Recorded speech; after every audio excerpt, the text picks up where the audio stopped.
This is Bloomberg Surveillance with Tom Keene and Paul Sweeney. We're addicted to the parlor game, the Fed, the monetary ballet. Where do you see opportunities in a fixed income space here in 24? With Lisa Mateo on markets. AI affecting demand for cloud computing. And Michael Barr with news. Another legal setback for Donald Trump, this time across the pond. The best in economics, finance, investment, and international relations. This is Bloomberg Surveillance on Bloomberg Radio. Good morning, everyone. Tom Keene, Paul Sweeney, Michael Barr, Lisa Mateo, all back together again. Paul, 14 days from the election. I know. 14 days from the election. Countdown. I don't know who the undecideds are at this point, Tom. I mean, if you haven't formed an opinion by this time, I don't know what you can do. I guess there's more TV ads. Maybe that'll work. I don't know. Well, we're seeing it in Pennsylvania. Yes. And others with lots of good coverage in that. Wendy Schiller scheduled today. David Gurr on deck. As we're trying to get Gurr's, people won't talk to me. No. It's like, it's in impossible. high demand at this point. I've been away for a few days. We're going to see if I can do this. It's 50-50 whether we'll go. Oh, you're laughing at me, Lisa. Okay, Saw the photos of Tom cruising around Rome on the Vespa. Yeah, it was good. Perfect. Very nice. I That's did the wear way a to do helmet. it. Everybody went they went mental bonkers. that I didn't have a helmet. And they're very strict there. They drive nuts. Yeah. Driving. Yeah. Everybody drives in second gear. Yep. Even like a Uber van. Yeah. And it's everybody's like a mini F1 racer. They all think it's monsters. And they all park on the sidewalks and the curb. I don't know what's going on. Yeah, it's crazy. But they know what they're doing. Equities, bonds, currencies, commodities. That's what we see. It's a changed screen over the last week. You know it. And first thing I did is I looked at the Sweeney yield, 2-year yield, Paul, 4.05%. What's the mortgage doing? It's back to 7. Yeah, I mean, no refinancing in sight here. I mean, I thought, see the 10-year at 4.20, Tom. I mean, I thought the Fed was cutting rates here. Important economic data here, really priced in here. Of course, we get to the end of the month. The jobs report will be key, that election coverage. We had a meeting this morning. They demanded I come in at 3 a.m. Okay. And I said, well, that's 9 a.m. Rome time. So I guess it's You're fine. First 3 a.m. I'm out to do election coverage. Yeah, I know. We will be with you all week of election coverage, and we are assuming you will get special treatment from Bloomberg Surveillance over the weekend after the election. That's our date calendar right now. Futures negative 28. Let's do this. Let's go to Lisa in the Interactive Broker Studios, our Bloomberg Business Flash. Lisa Mateo. Thank you. And you are clean shaven, too. I know a lot of people were wondering if he was exactly. going to shave Thanks for coming calling that back. out. The marriage survived. Thank you. That's always good news. All right, let's get to the markets right now. Futures, right now we're lower after another busy day of earnings. Nearly 30 companies reporting. I want to get to some of them right off the bat. We'll get to General Motors. They're up about 2%, posted better than expected results. Latest quarter also raised the low end of its full-year profit forecast. Strong U.S. demand for SUVs, trucks that really offset those losses over in China. And General Electric reported a jump in third quarter profit, raised full-year guidance. GE Aerospace continued to capitalize on that strong order book. But shares right now lower, down about 3%. And 3M, the maker, posted notes. Scotch Tape shares up 3%, raised full-year profit target for a second time under its new CEO. The results come after the company said it was ending its remote-friendly policy, asking bosses to come back 3 days a week. We have more from Kimberly Clark, Verizon. Stay tuned for that. We'll get to that in the next hit. I have to get to futures. NASDAQ futures down 0.5%, 110 points. Dow futures down 0.4%. Same for S&P futures. We have the 2-year yield 4.05%, down 1 basis point. The yield on the 10-year 4.21%, and that's up about 1 basis point. To commodities, oil right now. Brent crude up about 0.8%, $74 a barrel. WTI crude $71 a barrel. And we have gold higher at $2,737 an ounce. That's a Bloomberg Business Flash. Paul and Tom. Lisa, thanks so much. Paul, I really want to sit on 3M. I know you had Gina Martin Adams on. Was it yesterday? Yes. Yeah, and I think this is just classic Gina Martin Adams. Lisa, what was the headline you had from them on work from home, work from office? Oh, 3 3M? days a week. The managers have to come back. Just You mean now they're working Just 2 days? three, I know. No, wait, they're working 2 days a week now? They were working less than that, yeah, but now they want them all to come back. They have this totally whole don't get it. remote-friendly policy. And Nick Booth over at Stanford, Paul, is doing great research in this, showing the efficacy, particularly for women with kids, of work from home. And I don't know how this ends up. It's not I don't have an opinion, but managers at any big industrial company, 2 days a week in the office? I don't know, but I figure we're all We're all figuring Yeah. it out as we go here, 5 years after the pandemic. My key headline here, where we're going to see cost rationalizations. 3M now sees adjusted organic sales, Paul, 1%. Wow. How do you do that? Adjusted organic sales. I don't know. The stocks are 47% year to date. So Off the mat. Yeah, exactly. So, Yeah. Minnesota mining and manufacturing. Very gets out good. there. I'm Yeah. only doing Minnesota mining and manufacturing because Margie Patel's the only guest that Exactly. remembers that. Margie Patel with us right now with Allspring Global Investments. Margie, if corporations do what I say they're going to do, which is adapt and adjust, are they going to adapt and adjust to a strong use of cash next year? No, I think they're still going to have a pretty good position because I think that even if you have the economy growing 1.5% to 2.5%, rather modest, I think you'll see revenues grow by, say, 4% and earnings grow by 8 to 10%. Goldman Sachs did a beautiful grid they put out. I went back to David Costin on Twitter and I said, make it back to the pandemic. Do you see buybacks now as entrenched as they were pre-pandemic, or is there a new insistence on buybacks? No, I think they're going to continue to balance what they think is the best use of shareholders' cash. I think you'll still see buybacks, but I think you'll also see companies simply increase their dividend or hoard the cash just in case the economy slows down for them.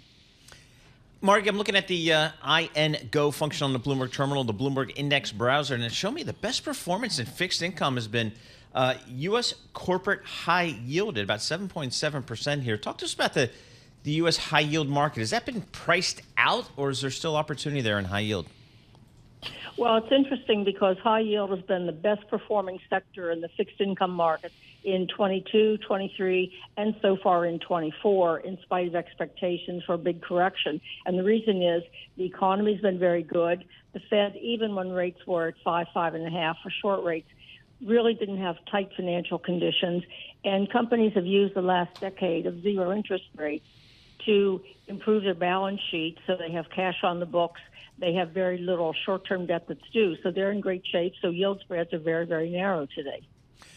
Marcus, so I guess one of the questions that we have here coming into the November meeting is, what is this Fed going to do here? I mean, I think we kind of came out of the last meeting thinking that they were going to cut in November and in December. Now November's kind of up in the air. What do you think this Fed's going to do, given some of the economic data we've seen recently? Yes, it's amazing how the outlook has gotten so cloudy from feeling confident we get 2 small cuts to now saying maybe they won't cut at all. And I think what they're looking at, who knows, but I think what they may be looking at is looking at the market and getting clues from the market, which is there's a tremendous amount of liquidity available. Say in the fixed income market, there's bidding wars to get loans on the books. There's actually a scarcity of fixed income securities. Yeah. And although inflation isn't up, you can see maybe demand looks pretty good. So their pathway just really isn't working the way their model would say. So for our listeners and viewers, Margie, what is the strategic tilt of blended yield and dividend growth and dividend into next year? What is your tilt, your tendency?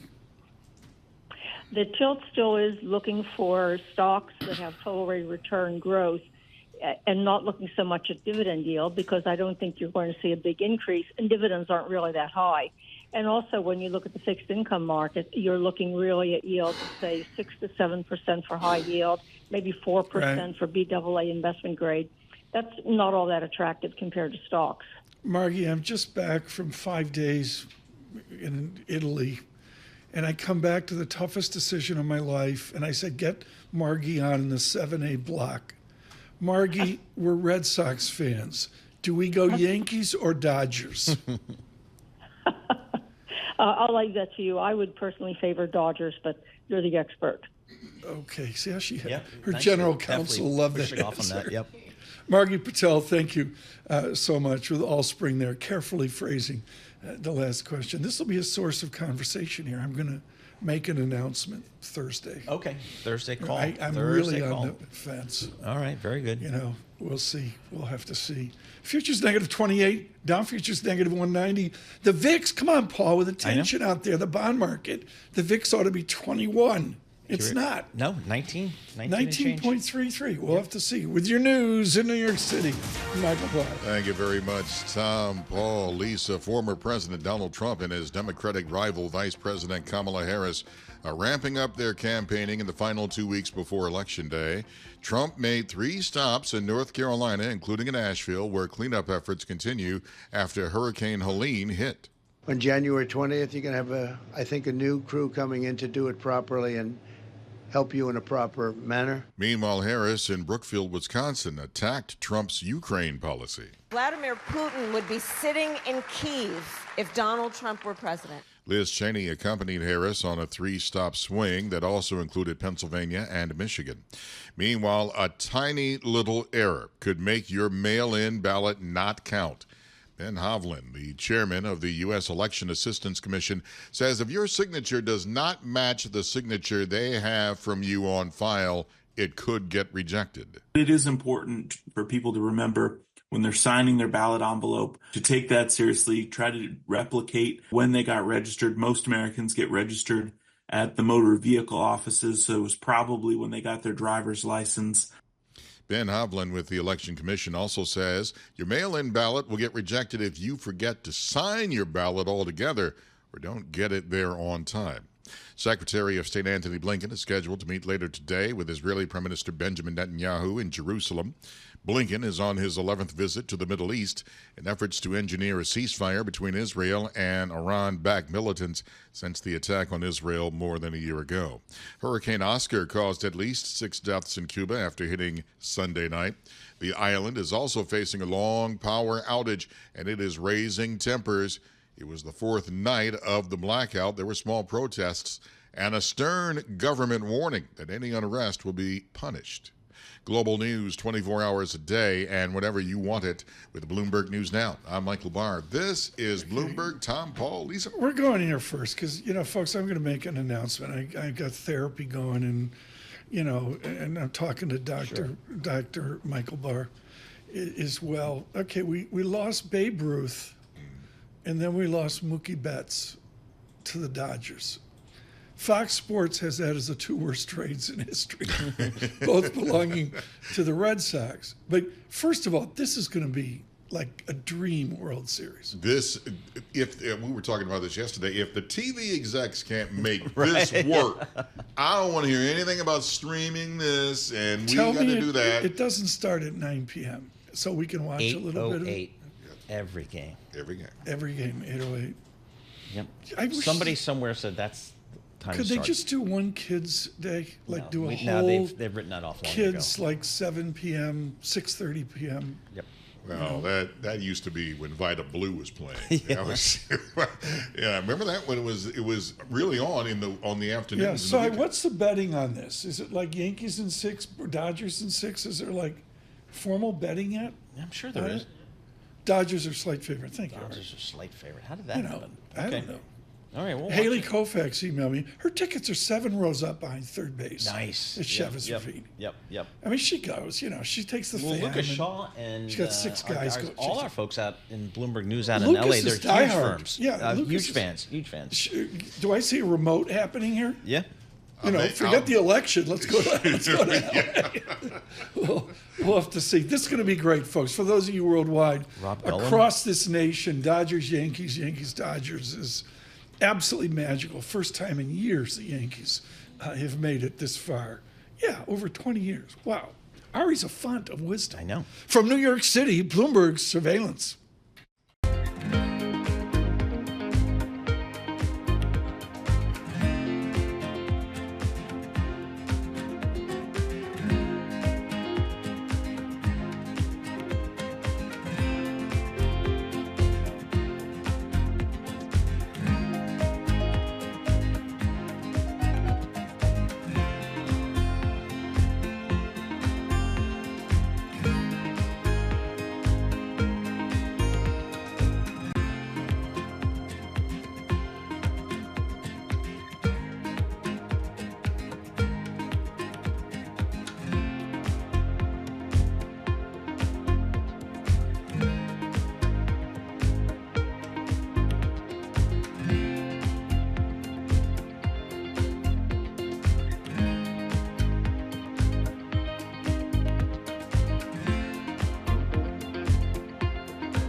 markets, headlines, and breaking news 24 hours a day on Bloomberg Radio, Bloomberg Television, and the Bloomberg Business app. This is a Bloomberg Business Flash. This Bloomberg Business Flash brought to you by BNY. BNY's expertise and insights can help clients achieve their ambitions. Visit bny.com.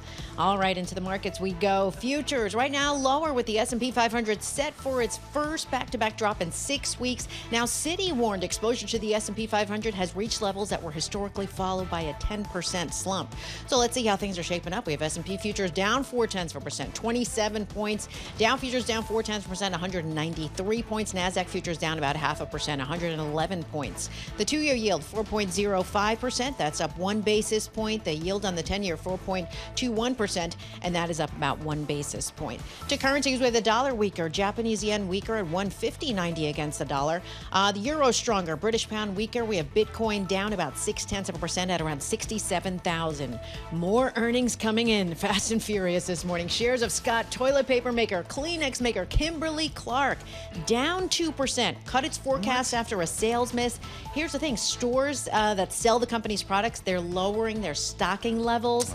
High interest rates, cost for shipping, that's sort of part of the reason. Then you have Verizon. Verizon added more mobile phone subscribers in the third quarter than expected. It also hit an early target for broadband customers. It continues to bundle that streaming service, home internet with wireless together. And finally, Philip Morris boosted its adjusted earnings per share forecast for the full year. Its shares are up about 3%. For on-demand news 24 hours a day, subscribe to Bloomberg News Now, wherever you get your podcasts. I'm Lisa Mateo. That's a Bloomberg Business Flash. Tom and Paul. Lisa, thanks so much. Joining us really timely here on a global basis, but also a focus on America and equity research. Mike Wilson of Morgan Stanley coming up later. Maria Vetmanen joins us now with State Street, head of their equity research, with Parchment from LSE in Burbank, London.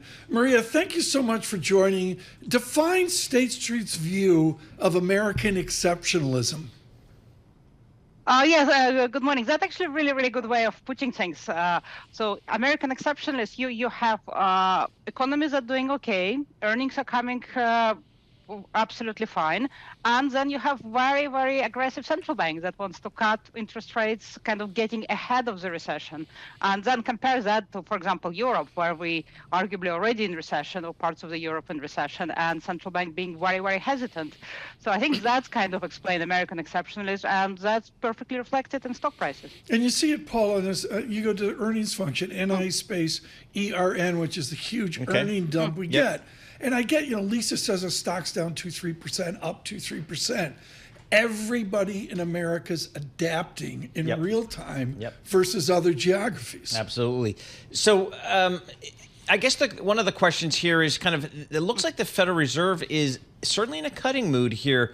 Maria, how do you think they're going to proceed going forward, and how does that inform kind of your view of these markets?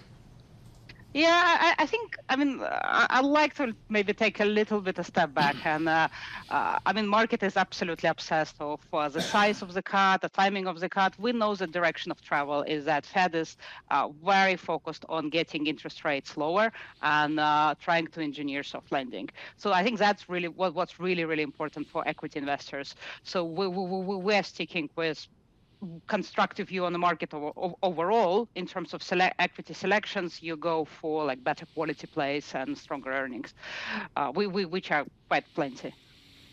Where do you see revenue growth? Is it subsiding down? When I look at the Bloomberg screen on a day, Philip Morris, Invesco, Moody's, 3M, they're all out today. Margie, what I'm seeing here is a dampening of revenue growth off dampened nominal GDP. Do I have that right? Yeah, no, I think you're absolutely right. And actually, not just on revenue, but on like bottom line as well. So you have the situation where kind of overall earnings are fine. There's 3-4% growth this quarter. But if you split it out, you have tech that expected to grow about 20%, and then the rest of the market that is desperately hoping to be flat. So yeah, overall situation is not fantastic. Fortunately, tech sector is large enough to kind of pull the indices higher and kind of overall numbers higher. And that's really the key for us, to focus on large cap, focus on quality, so focus on those areas that can deliver you better earnings and like top line, bottom line as well as top line. I mean, Paul, Verizon's out, and I'm not even going to give the details, folks. We'll do it later. 10-year track record, Verizon, up 4% a year with dividends. 4% per year for a ginormous wireless kind of T-Mobile thing. But I was just looking at, Tom, a year to date up 16% with a diviend yield of north of 5%. I don't know, for 6.2%. I don't know. For some people, that's probably okay. Maria, talk to us about the earnings that we've seen so far. The big banks, some of the companies we've seen have done pretty well here, earnings-wise. What are you looking for the remainder of this earnings season? What do you think the market needs to see from corporate earnings? I mean, the interesting snippet of information I caught onto is that companies that beat analyst estimates, even though the estimates have come down, but companies that beat estimates, they actually, on the reporting day, performing, I think that's the best performance in like 5 years, like all 20 quarters. So market is really rewarding bids. So yes, expectations come down, but I think that's about bids, that's about guidance. So the kind of mood music in market is very, very constructive. And I mean, when we look at our investor behavior indicators from State Street Custody, investors are buying risk. So to me, it's really fascinating. I mean, we have huge risk factors. Right. We have elections coming up. We're having like international wars happening. But investors, equity investors, they're going for risk. And I think that kind of reflects this kind of equity. Okay, even if you bid by a little bit, you're still going to go up. Is Europe, is London, Paris, Brussels, Frankfurt, I guess, Zurich, are they buying America? I think people buying America. Unfortunately, people are not buying Europe. So you do see this big contrast. We spend a lot of time worrying about U.S. economy and Fed and is there a recession, but it's nothing compares to the mood music you see in Europe. I think, what sector economic situation is more difficult. Come on, there's got to be a value play in Europe. I mean, Paul and I are like Nestle's and Siemens. That's our incredible vocabulary here. What part of Europe value is there an opportunity in right now? I mean, it has to be large caps. So those more internationally exposed companies that selling to US are doing a lot better. Definitely companies that selling to China or domestic companies. So US exposure. So I mean, some big global kind of consumer goods and food producers, they score relatively better. But on the other hand, if you can buy some US tech, I mean, why go to European large caps? Hey, Maria, how about China real quickly here? We've seen the federal government try to step up some of their stimulus for the economy. How do you guys at State Street think of China right here? I mean, in terms of China, our thinking is that as long as, quote unquote, national team is playing, the policy stimulus are rolling in, investors are out there. And what I worry is that the drumbeat of those announcements is kind of drying out. So we see a bit of less appetite for Chinese stocks in particular. The key fundamental indicators I'm watching is retail sales. So we know the problem in China is lack of consumer confidence. Consumer is not spending, so there are a lot. And unless we see that, all the kind of the efforts are marginal. So we're watching retail side very, very carefully. And so far, we haven't seen any kind of huge improvement. Great update, Marge. Thank you so much. Marge Vetman with State Street there with, I think, an Anglo-centric tone. What I learned, Paul, I nailed that pronunciation. Leave me alone. What I know, Paul, is you can buy 7 different limoncello candies in duty-free. Really? What a racket. Wow. It's the gauntlet. You go through the Christmas food, for everybody. All the vices. You come out of the passport, and there's all the vices. Yep. And then you got the luxury gauntlet, which just goes on and forever. On. Yep. Then you got the food gauntlet. Sure. And just to get out of Rome. That's what you have to do. Sconza limoncellos, Carlino's limoncellos, Fida limoncellos. The ones I like, the Pearl de Soleil, Amalfi. John Farrow got me out of those. Okay. They're great. Very good. Limoncello, don't miss a beat there when you're one in Rome. Yeah, that's what you do. Hang with it's some good stories. It was great to see so many people over there. I was really, this YouTube reach is something. It's like shocking, what we're doing on YouTube. We're building this out. Should we wear makeup? Sure. I mean, big debate. After the third martini, that was a hell of a debate. We are on YouTube. Subscribe to Bloomberg Podcasts on YouTube. It's growing each and every day. From New York City, Paul Sweeney and Tom Keene, Bloomberg Surveillance.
Markets, headlines, and breaking news 24 hours a day on Bloomberg Radio, Bloomberg Television, and the Bloomberg Business app. This is a Bloomberg Business Flash. From the Bloomberg Interactive Broker Studio, I'm Lisa Mateo. Futures falling as investors rethink the Fed's path to interest rate cuts. Right now, NASDAQ futures down 0.4%. Same for Dow futures and S&P futures. The two-year yield, 4.05%. That's little change. The yield on the 10-year, 4.19%. And that's little changed as well. Heading over to commodities, we have Brent crude, $74 a barrel, up about 0.7%. WTI crude, $71 a barrel. Heading over to spot gold, that's higher, up about 0.5% at $2,734 an ounce. S&P shares rose to a record, up more than 3% right now in Germany. It reported cloud revenue grew 25% last quarter. It also raised its guidance. Then we have a few companies making news like HSBC breaking tradition, its first female CFO, Pam Kaur.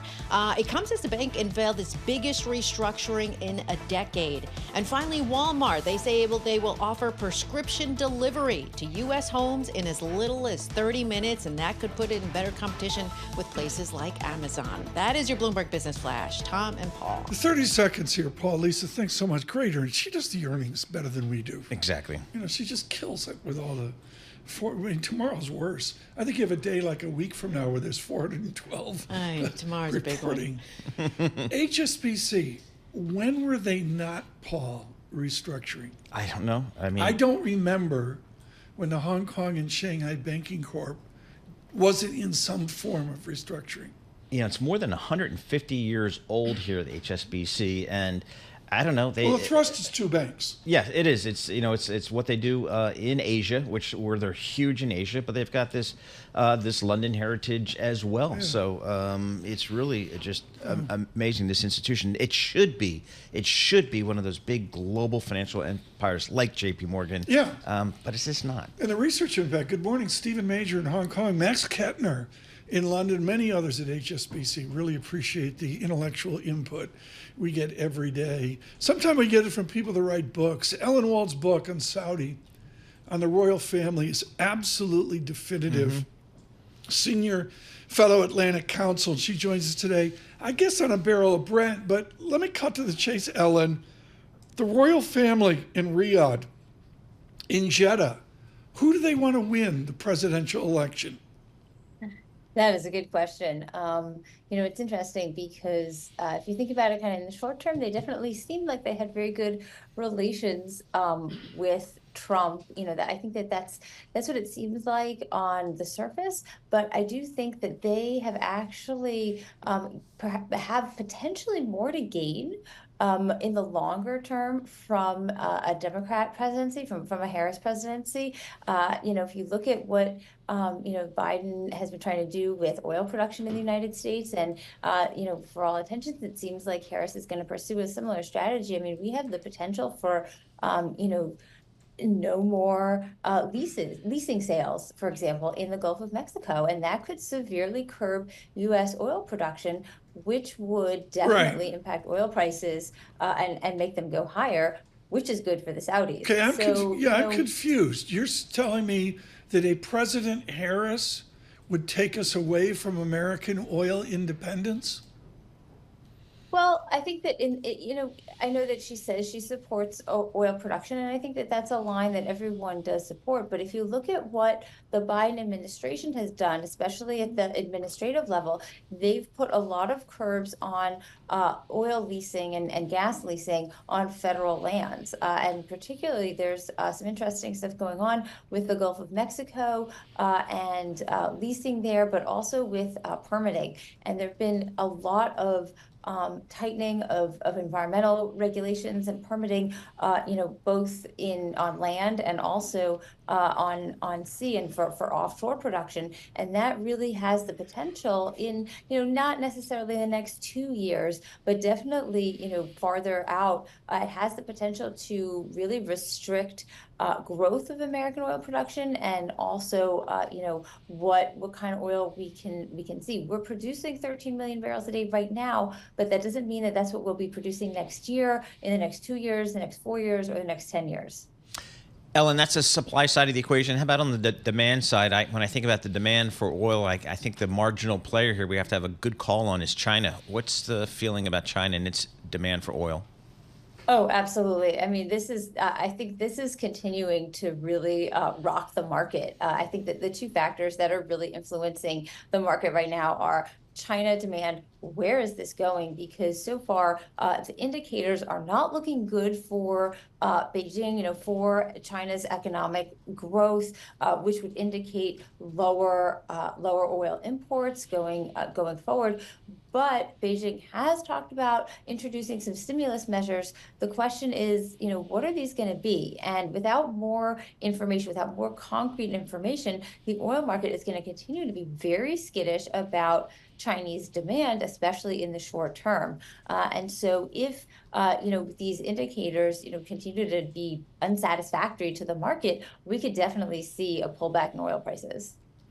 Does Europe here, we're going to year 2+ of the Ukraine war here, has Europe weaned itself off of Russian oil once and for all, and gas? Has Europe weaned itself off of Russian oil? I'd say they've definitely made a very significant strides in that direction. The problem is that they've replaced it with Middle Eastern oil and American oil, and those are not necessarily super secure. I think that Middle Eastern countries are more than happy to sell to Europe. It's not problematic for them, but they really do see that the future of oil demand is Asia. And so with Russia kind of selling more to Asia now, less to Europe, and then Middle Eastern countries selling more to Europe, and I would say they're still selling a very good amount to Asia, but I do think that they would certainly like to sell more to China and other Asian countries. So, it's kind of a balance for them. Our Stephanie Baker is making the rounds now with a huge impact book on Mr. Putin. Ellen Wald, how does Mr. Putin and Russia fold into your oil analysis, the geopolitical analysis that's out there?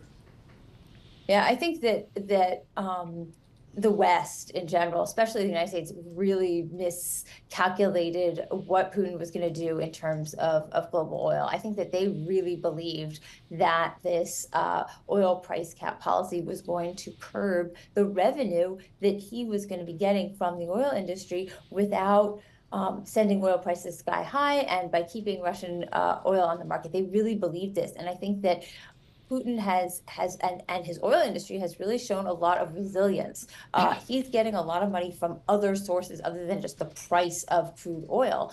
They've basically created their own shadow shipping agencies, their own shadow insurance agencies, and all of that is producing revenue for Putin. And so I think that they really kind of underestimated his ability to pivot and to develop these new resources. And I think that that's something that they really shouldn't go forward in doing in the future. The problem is that they seem to be patting themselves on the back for a good job. Can there be a new policy? I mean, Stephanie's book, Punishing Putin Inside the Global Economic War to Bring Down Russia. Stephanie's, since the last 24 hours, had some very strong comments about let's go. Let's really put the screws to Putin. Can we do that? I mean, do you see an adjustment off this election where we can be more rigorous with Putin on oil incoming? I think we absolutely could be a lot more rigorous with Putin. I mean, look what we did to Iran during the Obama administration. I mean, those sanctions were tight. Iranian revenue was way down. And then even during the Trump administration, when it wasn't, a UN and a global sanction, but they really toughened up on the sanctions. It's less a matter of, making a statement and issuing something and actually enforcing it, putting the muscle behind it. It absolutely can be done. There are risks associated with it. Oil prices are going to go up. They've got to be prepared to deal with that, whatever that will be. I do think that they could get the cooperation of, I think it would be tough to get the cooperation of OPEC Plus, given that Russia is part of OPEC Plus. But go ahead, try to say, we'll tighten our enforcement, but make sure that you can put more oil in the market. They want to put more oil in the market anyway, so I don't think that will be all that difficult, but absolutely, it's just going to require some commitment and some suffering, essentially. And it just doesn't seem that any of the current policymakers are willing to take that risk. Ellen, thanks for the brief. Ellen Wald with us here. The book is Saudi. Can't say enough about it. Senior fellow, the Atlantic Council here, and some of the international ramifications. Scheduled later this morning, Francisco Blanch, the Bank of America, on hydrocarbons and commodities. With our news in New York City, Michael Barr. Thank you very much, Tom. Paul, Lisa, a prominent Republican voice has joined the Democratic candidate for president on the campaign trail. Vice President Harris held events in 3 swing states with former Republican Congresswoman Liz Cheney. Cheney spoke in Chester, Pennsylvania. We have the chance to say, we're going to reject cruelty. We're going to reject the kind of vile vitriol that we've seen from Donald Trump. We're going to reject the misogyny that we've seen from Donald Trump and J.D. Vance. The Trump campaign calling it Kamala's fake town hall with loser war hawk Liz Cheney. Yesterday, former President Trump campaigned in North Carolina. Trump bashed Harris over how she responds to hecklers. Trump claiming hecklers yelled, "Jesus is Lord," at a recent Harris campaign rally when Trump spoke in Concord. In our movement, we love Christians, we welcome believers, and we embrace followers of Jesus. As Trump touts his economic policies on the campaign trail, including eliminating taxes on Social Security benefits, some say it could hurt the system more than helping. A new analysis from the Committee for a Responsible Federal Budget warns Social Security could run out of money within 6 years under Trump's policies. The committee says Harris's economic plan would have minimal impact on Social Security. Secretary of State Antony Blinken has arrived in Israel on his 11th visit to the region since the outbreak of the Israel-Hamas war. He is expected to meet with top officials as the U.S. looks to revive ceasefire efforts after the killing of top Hamas leader Yahya Sinwar. Cuba's capital was largely paralyzed Monday, and the rest of the island went through a fourth night of a massive blackout. Meanwhile, Hurricane Oscar crossing the island's eastern coast Sunday night with winds and heavy rain left 6 people dead. Tropical Storm Oscar is now heading to the Bahamas.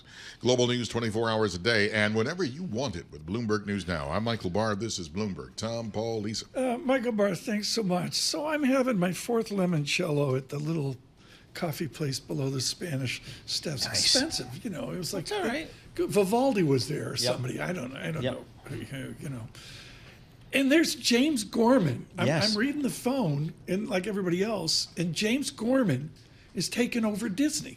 What was your reaction, Paul? I thought it was a really positive move. James Gorman, the former CEO and chairman of Morgan Stanley, who's on the board of directors of the Walt Disney Company, has now been made, kind of really in charge of the board and in charge of managing the succession issues for Bob Iger. And Bob Iger, I think they announced yesterday that they will have a new CEO named by early 2026. That's a little bit later than I think people had been looking for. But the fact that James Gorman is really taking full responsibility for this suggests that it will get done, and it will get done in a good fashion. And that's important because Disney has fumbled this succession issue for Bob Iger for 10 years. And so they need to get it right this time. I mean, it's fascinating to me. This is a mathematician and McKinseyite from Australia. Sure, yeah. Everyone knows I'm a huge fan. He's been very kind to me over the years. But you don't go to a meeting with James Gorman and do Hollywood talk. You mean, you're a pro at this. This is not Hollywood. No, I mean, there's 4 internal candidates. Presumably, they'll also look at some external candidates as well. But there's 4 internal candidates, none of which is ideal. So there's going to have to be some selling here and some, I don't know how they're going to kind of frame this out, but at least we've got a professional and an adult leading. You told the me way. to buy Netflix when it was 1/3 the value it is Oh, now. boy. That worked out. Yeah. Are you saying Disney's the same thing now with Gorman on board? I don't know about that because Netflix profitability and streaming is so great. Disney's got a long way to go, but I think people think they'll get it done. We'll see. James Gorman at Disney. From New York City, Bloomberg Surveillance.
Markets, headlines, and breaking news 24 hours a day on Bloomberg Radio, Bloomberg Television, and the Bloomberg Business app. This is a Bloomberg Business Flash. From the Bloomberg Interactive Broker Studio, I'm Lisa Mateo. Futures falling. Investors pull back their expectations for Fed rate cuts after a few central bank officials suggested reducing rates at a slower pace. Right now, NASDAQ futures down about 0.5%. We have Dow futures, S&P futures down about 0.4%. The two-year yield at 4.05%. That's up 1 basis point. The yield on the 10-year, 4.19%, and that is little change. To currencies, we have the dollar weaker, Japanese yen little change, euro stronger, British pound weaker. We have Bitcoin down about 0.6% at around 67,000. A few companies making news. ASML, its CEO said he expects the U.S. to continue pressuring allies to further restrict sales of its chip technology to China. And European car sales posted their first consecutive monthly decline in more than 2 years in September. Stellantis saw registrations fall 26%. That's a big drop. And shares of Hyundai Motor India dropped in their Mumbai debut. The company raised $3.3 billion in its largest ever IPO. Their shares down 7% in India. And finally, Elon Musk and Tesla being sued by Alcon Entertainment, allegedly feeding images of Blade Runner 2049 into an AI image generator to create promo materials for the cybercab. That is a Bloomberg Business Flash. Paul, no and idea Tom. what you just said there. I mean, so the that's my norm. The entertainment company said you can't use images from our movie. Okay. So what they're saying is This that copyright he took thing is it and huge, put it Tom. into an AI generator, Huge, and then huge deal. All right. big. We could It's waste big. our entire interview with Mary Ellen Kloss on this, on copyright, but we're not. So I was having lunch once with Norman Pearlstein, Heard of him. who was a huge influence on what I do. Norm, of course, legendary at the Wall Street Journal and his service to Bloomberg, his service to the Los Angeles Times. And we were trying to figure out the one newspaper left standing.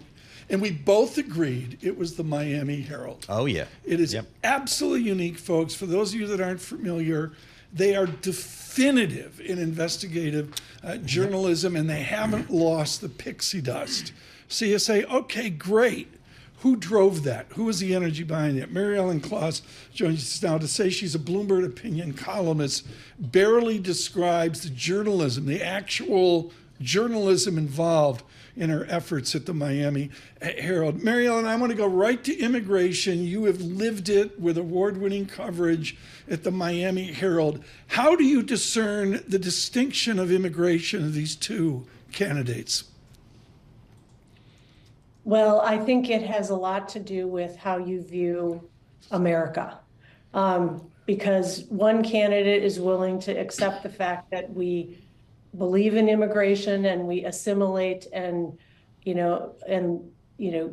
respect the tradition. And one wants to deem people who are immigrants as inconvenient and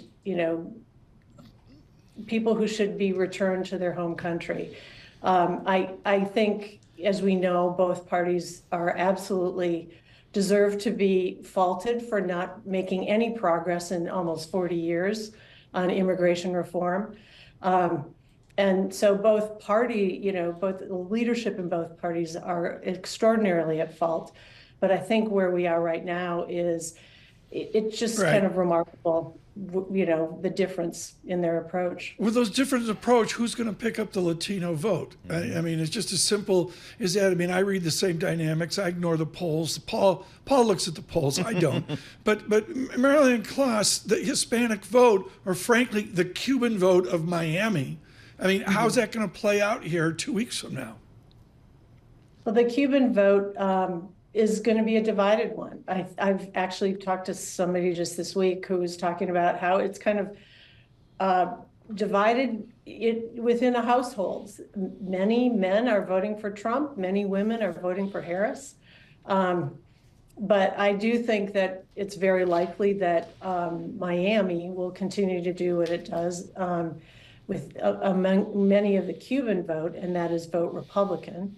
But as you know, there are so many other, representatives, voters from other Latin countries, and their vote is not as monolithic. Mary Ellen, how was each candidate doing with just immigrants in general in this country? Does anybody have the high ground or have the inside track to some of the recent immigrants in this country that will be voting?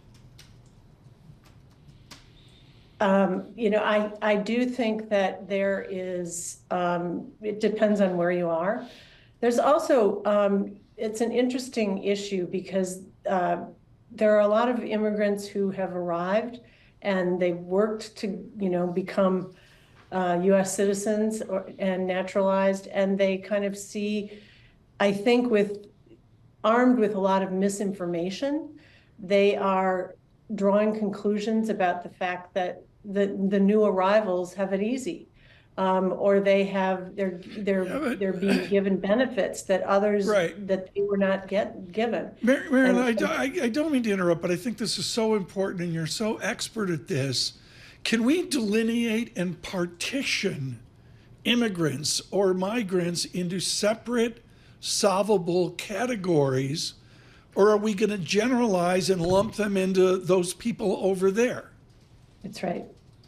I think we've reached that point where that is an absolutely terrible exercise in futility, because every immigrant group has its own unique characteristics and approach and how they assimilate into this country. And it's also why that, certain areas, immigrants follow their family and the people they know. And so you can have Somali residents in Minneapolis and Haitian residents in Wisconsin and, others, all over the country people follow. So that is also influences how they are treated and how they are welcomed, and what kinds of assistance there is to make it happen. So Marilyn, it's not. Yeah. Thank you so much. Marilyn Klaus with us from Miami here today on this immigration issue. Paul, she mentioned there, sitting there with a beverage of my choice or more for 5 days in Rome, what was the one thing I thought about? And I went back to my youth. I don't even think you're old enough to remember this. The gender gap in the late 60s and early 70s was this huge, impactful phrase.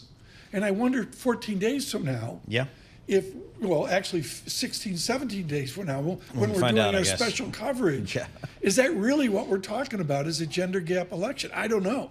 It just seems, from the experts that we speak to, Tom, so tight. And you try and figure out, who are those undecided votes out there? Well, they're like 3%. We had a Harvard professor. You had him on. You only had him on because you wanted to talk to him. I wasn't here.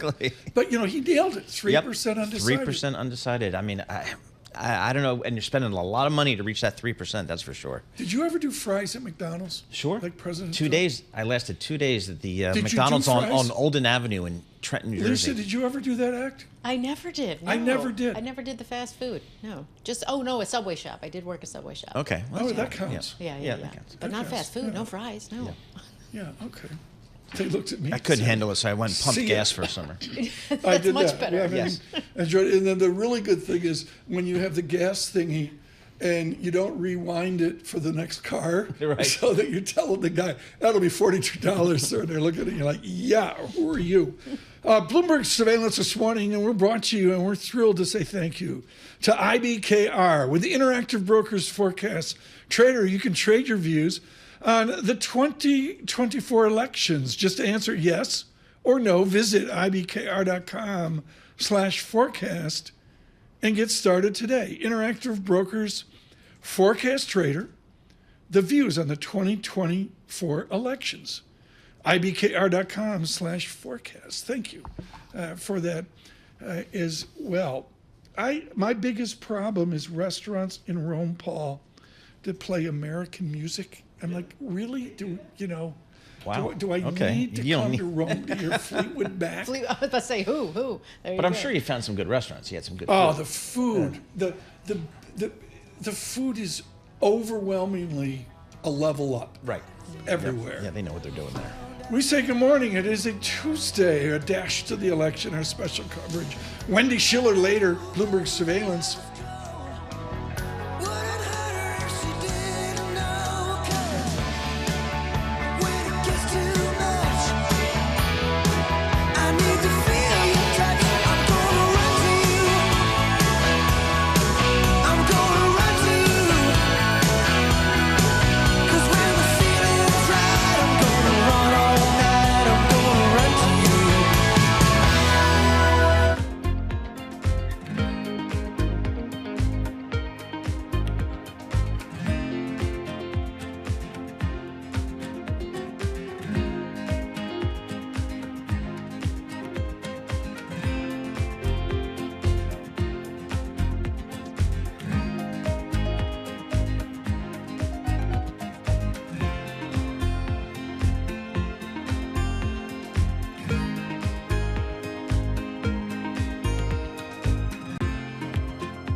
This is Bloomberg Surveillance with Tom Keene and Paul Sweeney. Are these stocks under-owned by institutional Wall Street? A lot of these companies talking about generative AI. With Lisa Mateo on markets. Investors just worried about the ongoing sales slump in China. And Michael Barr with news. A ship traveling through the southern Red Sea has been attacked. The best in economics, finance, investment, and international relations. This is Bloomberg Surveillance on Bloomberg Radio.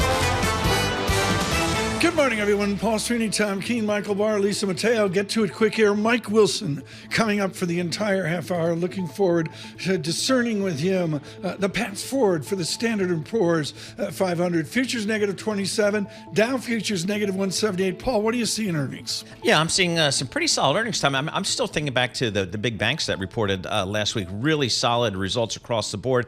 And we're starting to see some of the industrial companies coming through now with, I think, generally pretty solid numbers coming out at General Motors, for example. The only duo in the world that knows that's Minnesota Mining and manufacturing company. Thank you. Exactly. For that. Bloomberg Surveillance this morning.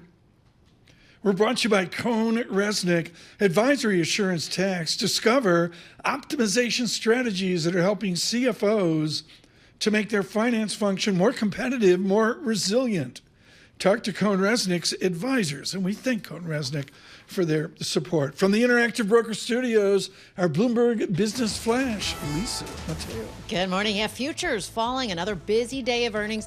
We have nearly 30 companies reporting today, so I want to get to some of those right off the bat. We'll start with General Motors. Yeah, they posted better than expected results. Latest quarter raised the low end of its full-year profit forecast. Shares were up 2%. Now they're down nearly 1% right now. 3M, the maker of Post-it notes, Scotch tape, their shares up 5%. Posted better than expected third quarter earnings, adjusted its guidance for the full year.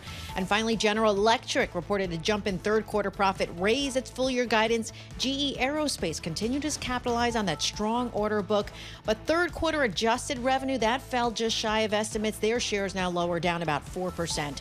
Over to NASDAQ futures, down 0.5%, 110 points. We have Dow futures, S&P futures down about 0.4%. We have the two-year yield 4.05%. That's up 1 basis point. The yield on the 10-year 4.19%, and that is little changed. Over to commodities, Brent crude $74 a barrel, WTI crude $71 a barrel, and we have spot gold at $2,732 an ounce. That's a Bloomberg Business Flash. Tom and Paul. Lisa, thanks so much. Joining us now from Morgan Stanley, Mike Wilson, their CIO and Chief U.S. Equity Strategist. Thrilled that he will be with us for this extensive half hour and say good morning to Global Wall Street. Mike Wilson, I'm going to do this in a classy way, and I'm not going to mince words about it. I'm death on fan distribution analysis, so I've talked to Dominic Constant at Credit Suisse and now Mizuho about this. You set up a single point now, and you do a set of what ifs out 3 years, out 5 years, out 10 years, and you come up with a pretty little fan of what ifs.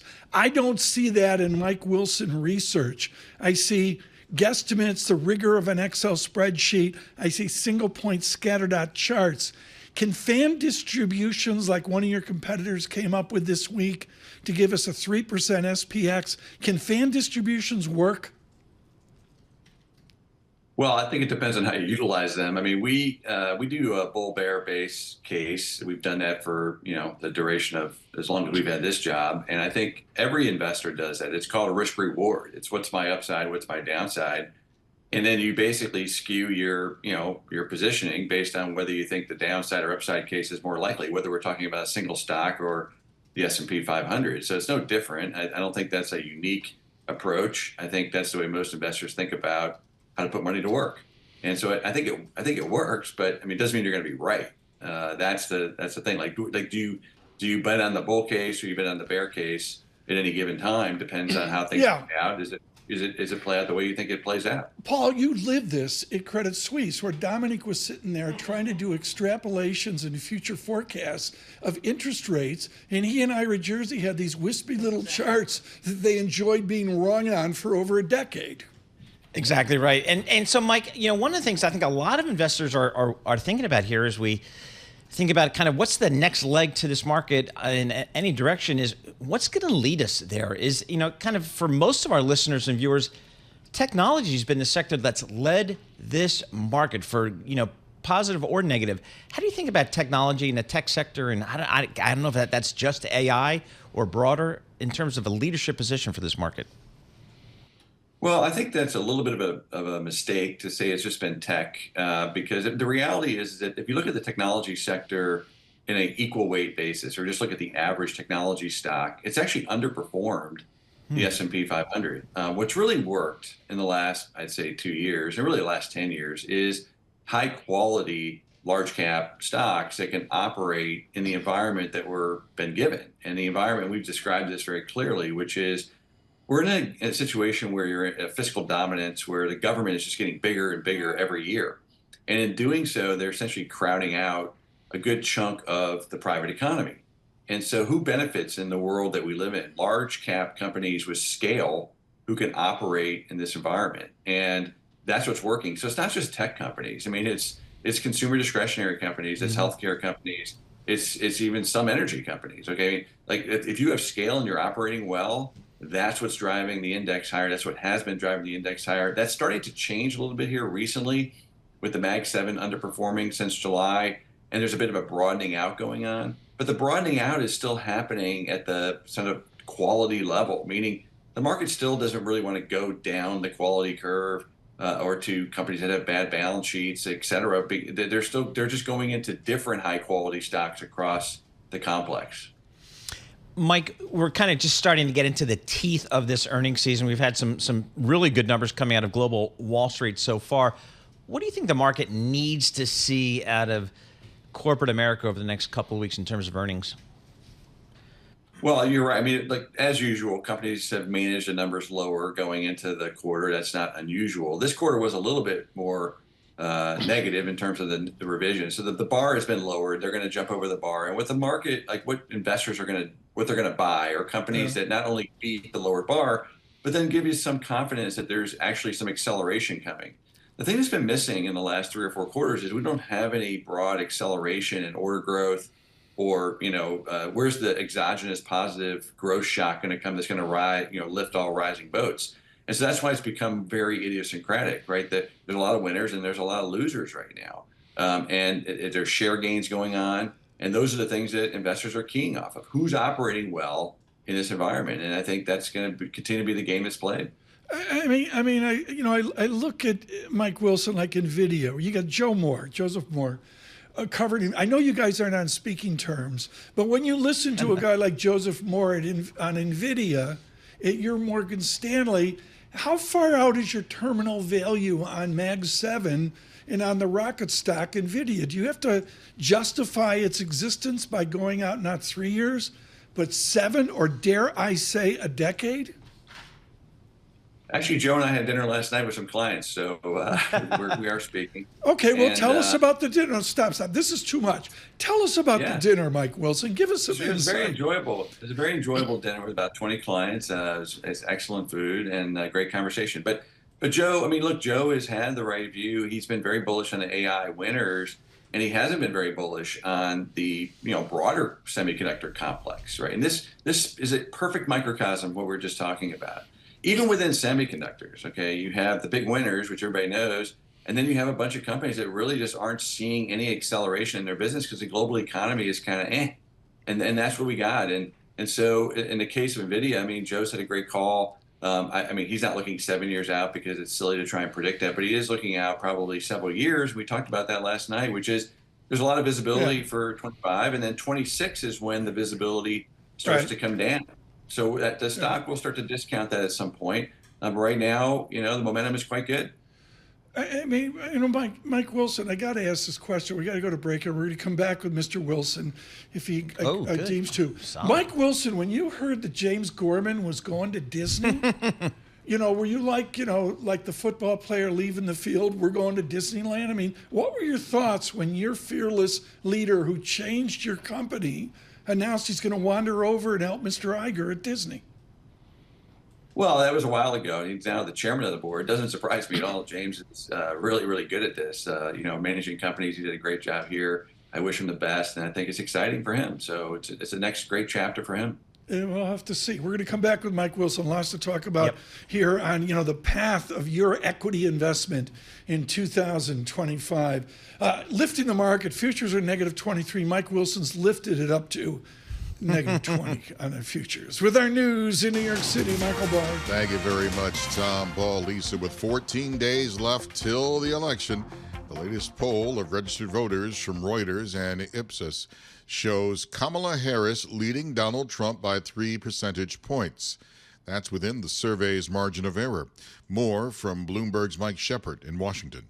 The polling is so imperfect these days, and I think that it's really hard to be able to say it's dispositive of an outcome. The polls they fooled us before and fooled us again. We were expecting more of a red wave, so to speak, in 2022. It never materialized, so we can take them with a grain of salt. Bloomberg's Mike Shepard. Meanwhile, Harris and Trump are highlighting their economic policies in their outreach to Latino voters. In an interview with Telemundo today, Harris intends to show off her plans to double the number of registered apprenticeships and stress how she would remove college degree requirements for certain federal government jobs. Trump plans to hold a roundtable with Latino men in Doral, Florida today. His campaign says that he will make the case that employment, wages, and home ownership increased for Latinos during his time in office. More support for a new trial in a death row case in Texas. Supporters of Robert Robertson insist that his 2003 conviction in the killing of his 2-year-old daughter was based on the now discredited shaken baby syndrome theory. State Representative Lacey Hull testified before state lawmakers. She is backing a new trial for Robertson.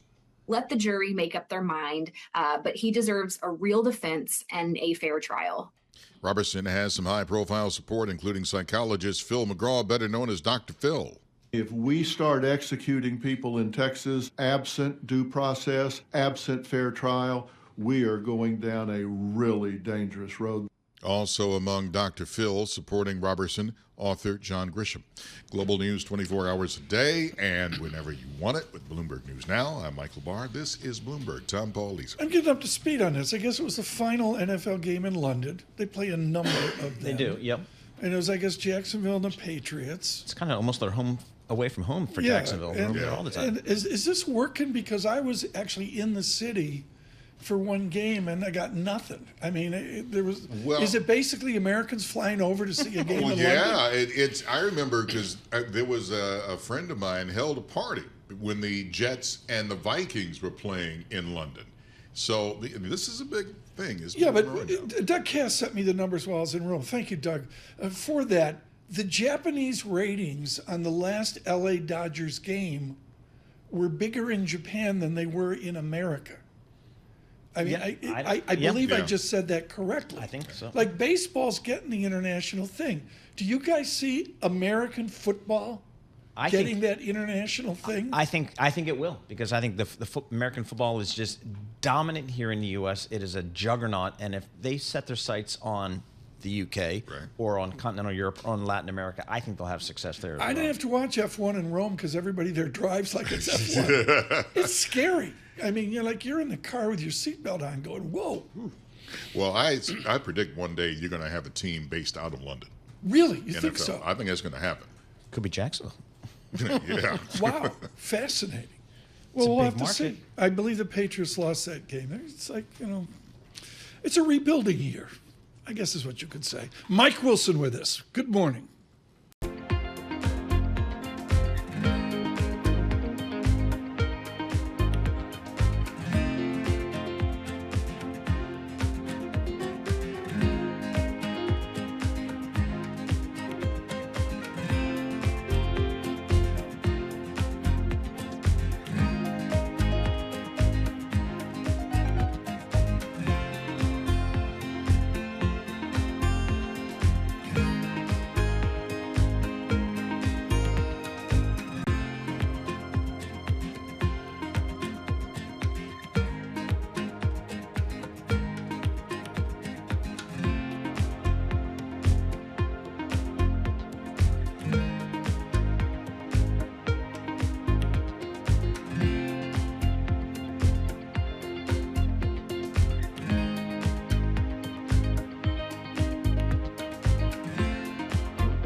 Markets, headlines, and breaking news 24 hours a day on Bloomberg Radio, Bloomberg Television, and the Bloomberg Business app. This is a Bloomberg Business Flash. From the Bloomberg Interactive Broker Studio, I'm Lisa Mateo. Futures lower with the S&P 500 set for its first back-to-back drop in 6 weeks. We'll check in with S&P futures right now, down about 0.3%, 20 points. Dow futures down 0.2%, 123 points. Nasdaq futures down 0.3%, 75 points. The 2-year yield 4.03%. That's little change. The yield on the 10-year 4.18%, and that's down 1 basis point. To currencies, we have the dollar weaker, Japanese yen stronger at 150.80 against the dollar. We have the euro stronger, British pound weaker, Bitcoin right now down about 0.5% at around 67,000. More earnings coming in. We have shares of Scott toilet paper makers. Kimberly-Clark down 3%, cut its forecast after a sales miss. Now, they say stores that sell its products, well, they're lowering their stocking levels. And Verizon reported third quarter revenue missed expectations. That was due to a slow phone upgrade cycle, down 3% right now, those shares. And Norfolk Southern delivered strong earnings last quarter, added boost from insurance payments and also the sale of rail lines in Virginia and North Carolina. Their shares down about 0.1%. After the bell, we get to Texas Instruments. For on-demand news 24 hours a day, subscribe to Bloomberg News Now, wherever you get your podcasts. I'm Lisa Mateo. That's a Bloomberg Business Flash. Tom and Paul. Lisa, thanks so much. Mike Wilson, Morgan Stanley with us. Mike, I had the clearest memories of the rite of passage of reading Graham Dodd, where they started with railroad stocks in the 1930s. And the one thing that has not changed from Graham Dodd and Cottle is ratio analysis. So whether it's PE, P to EBITDA, P to this, P this, the answer is there's movement of the numerator and movement of the denominator. Let us begin the discussion. Mike Wilson, is the market rich? Is the market overpriced? Well, that's an easy question, and it's definitely rich. The better question is it overpriced? And that is in the eye of the beholder. I mean, who am I to say that it's overpriced if something happens in the future that we don't expect? However, your odds of success, and here's one thing about valuation, Tom, as you well know, valuation in the short term is useless, okay? But valuation in the long term, meaning 7+ years, is perfect. So it's pretty easy to sit back and say that stocks are overpriced and rich, and your expected returns over a 7 to 10 year period are probably pretty modest, but that doesn't mean you shouldn't be invested. And there are many stocks within the stock market that are not expensive. So, it's like I said, it's a market of stocks, not a stock market. And that's the way we've been approaching it for the last year. As you know, we've been less focused on the index level and much more focused on trying to be in the right places and try to help people outperform the index, which is really our job. Hey, Mike, you recently upgraded the financials, and we saw some good earnings just a few days ago from some of the big financial players. What's the call there on financials these days?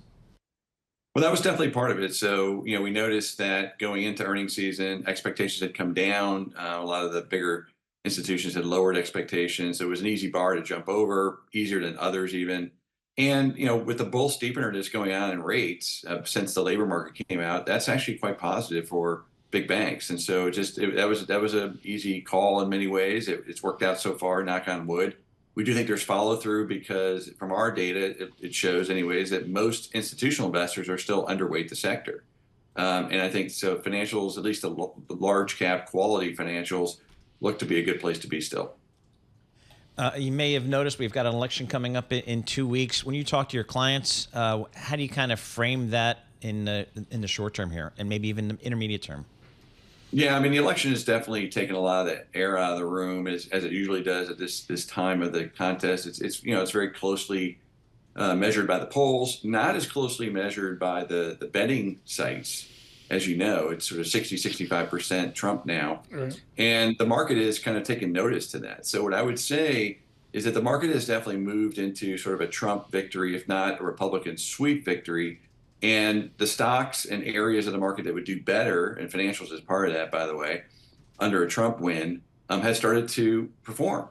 And so I think the setup now is such that if the market plays out or if the election plays out the way the market's expecting, there's probably limited upside in those areas that will do well under a Trump victory. And I think the surprise would be is if Harris wins, then some of these trades are going to have to unwind.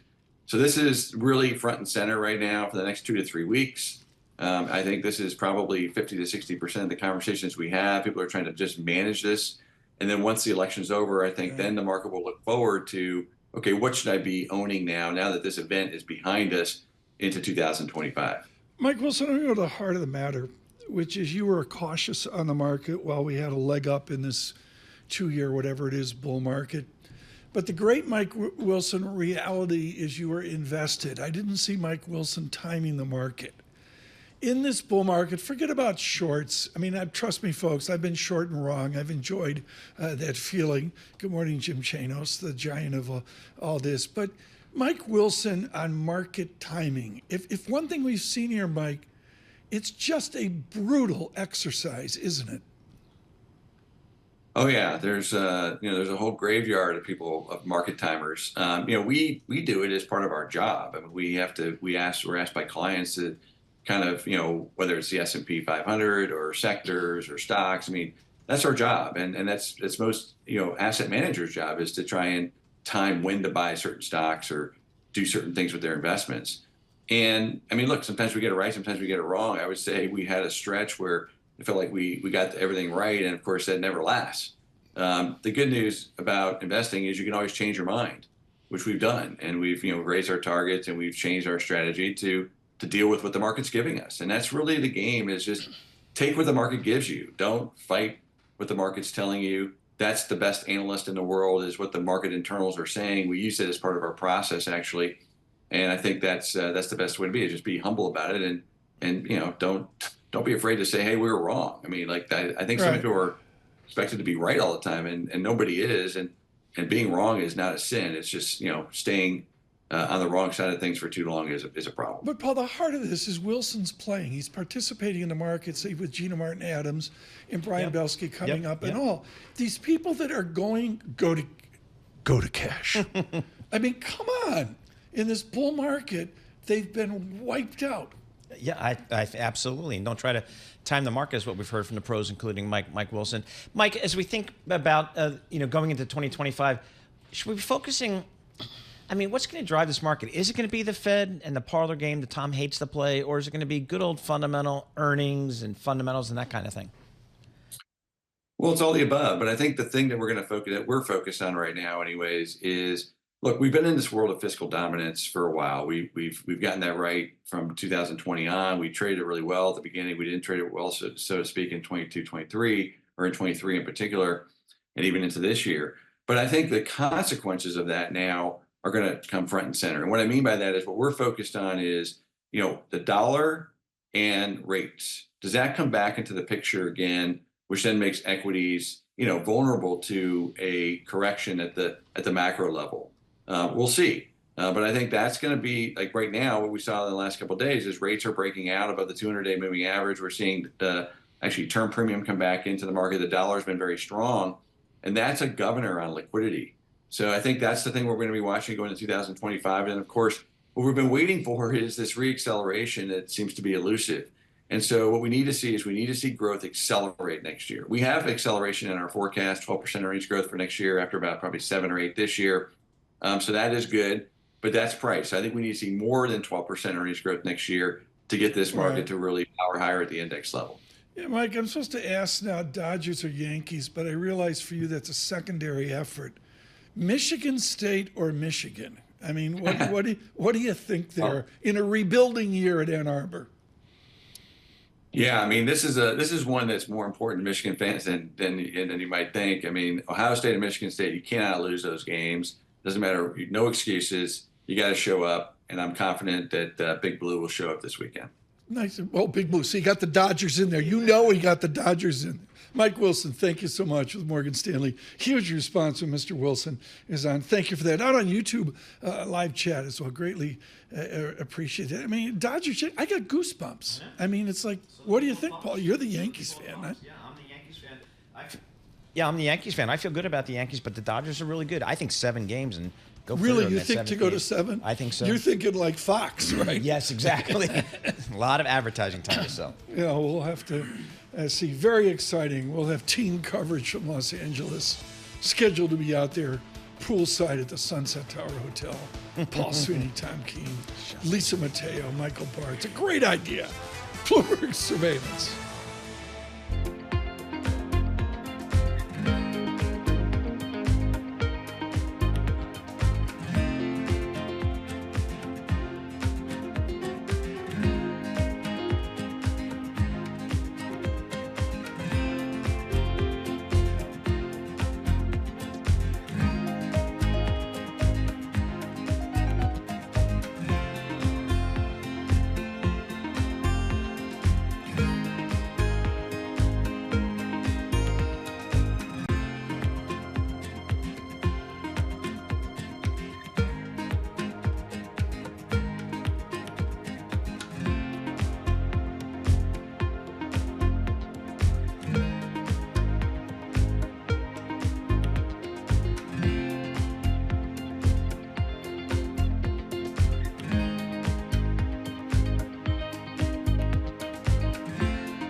Markets, headlines, and breaking news 24 hours a day on Bloomberg Radio, Bloomberg Television, and the Bloomberg Business app. This is a Bloomberg Business Flash.